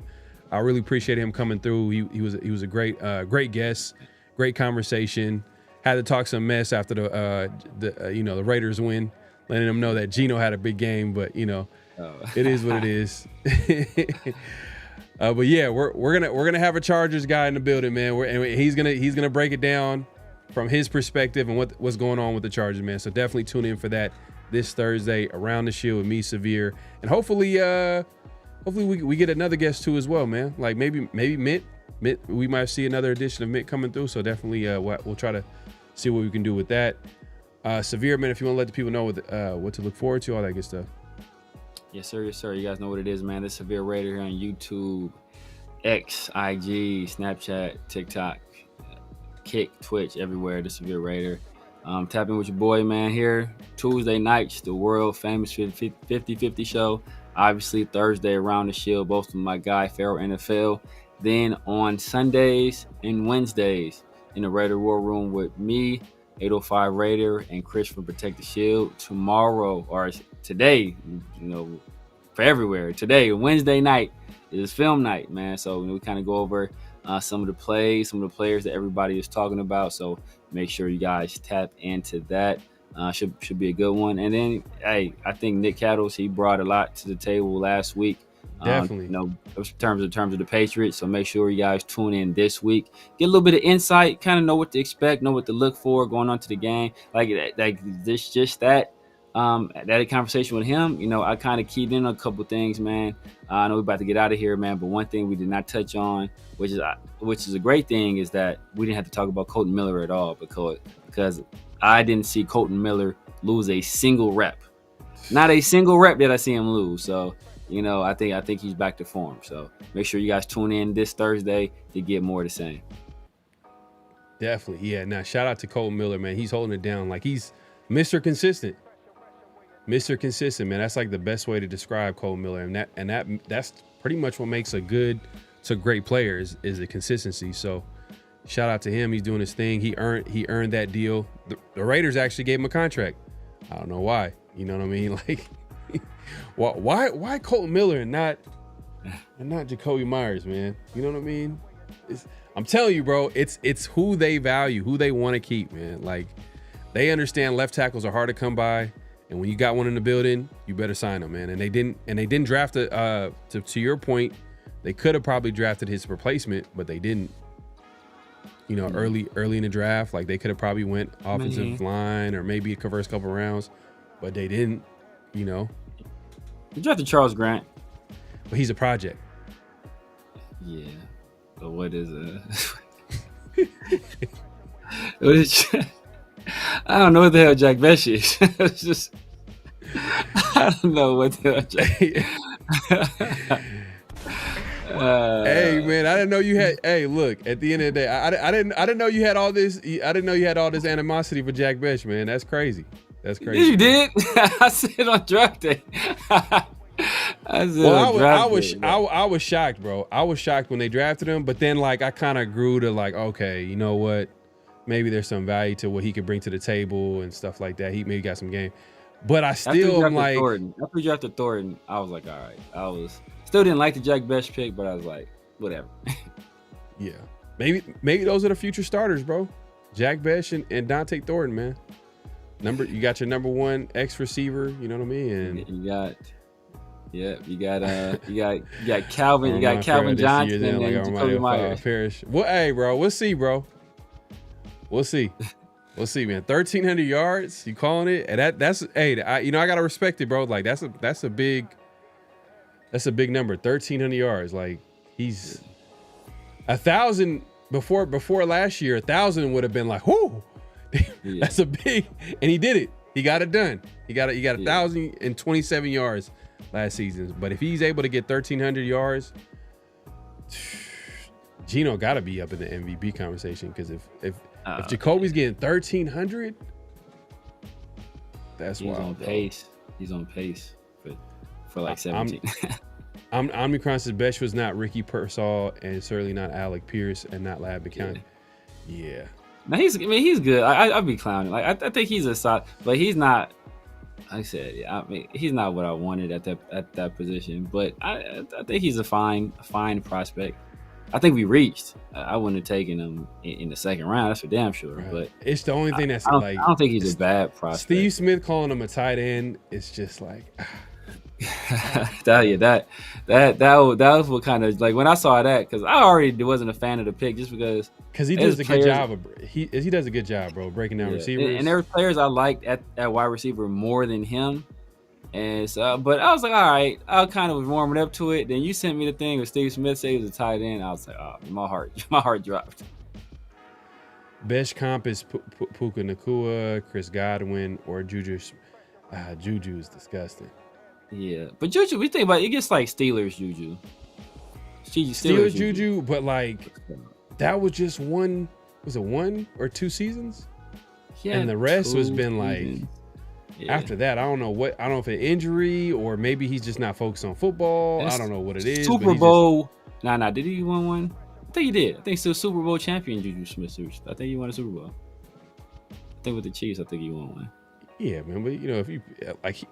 I could have won a Super Bowl if I was Super Bowl champion. I could have won. I could have just been sitting down. What's our guy's name? Neil Farrell, Super Bowl champion Neil Farrell Jr. Well, no. Did he? Yeah, the year we traded him, they won it. Oh wow! And then Byron Young won it last year with the Eagles. Is he still with the team? He's still with the team? I don't know. He was with them that year though. And Byron Young is still with the Eagles, though. Byron Young won his ring last year. And guess what? I don't know where he's at now. I don't know where Clee is at. I think Clee got cut.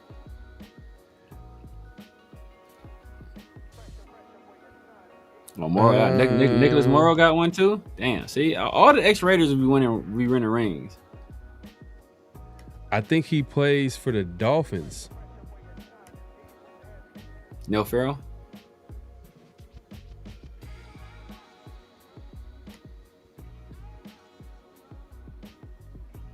Nah, he was waived.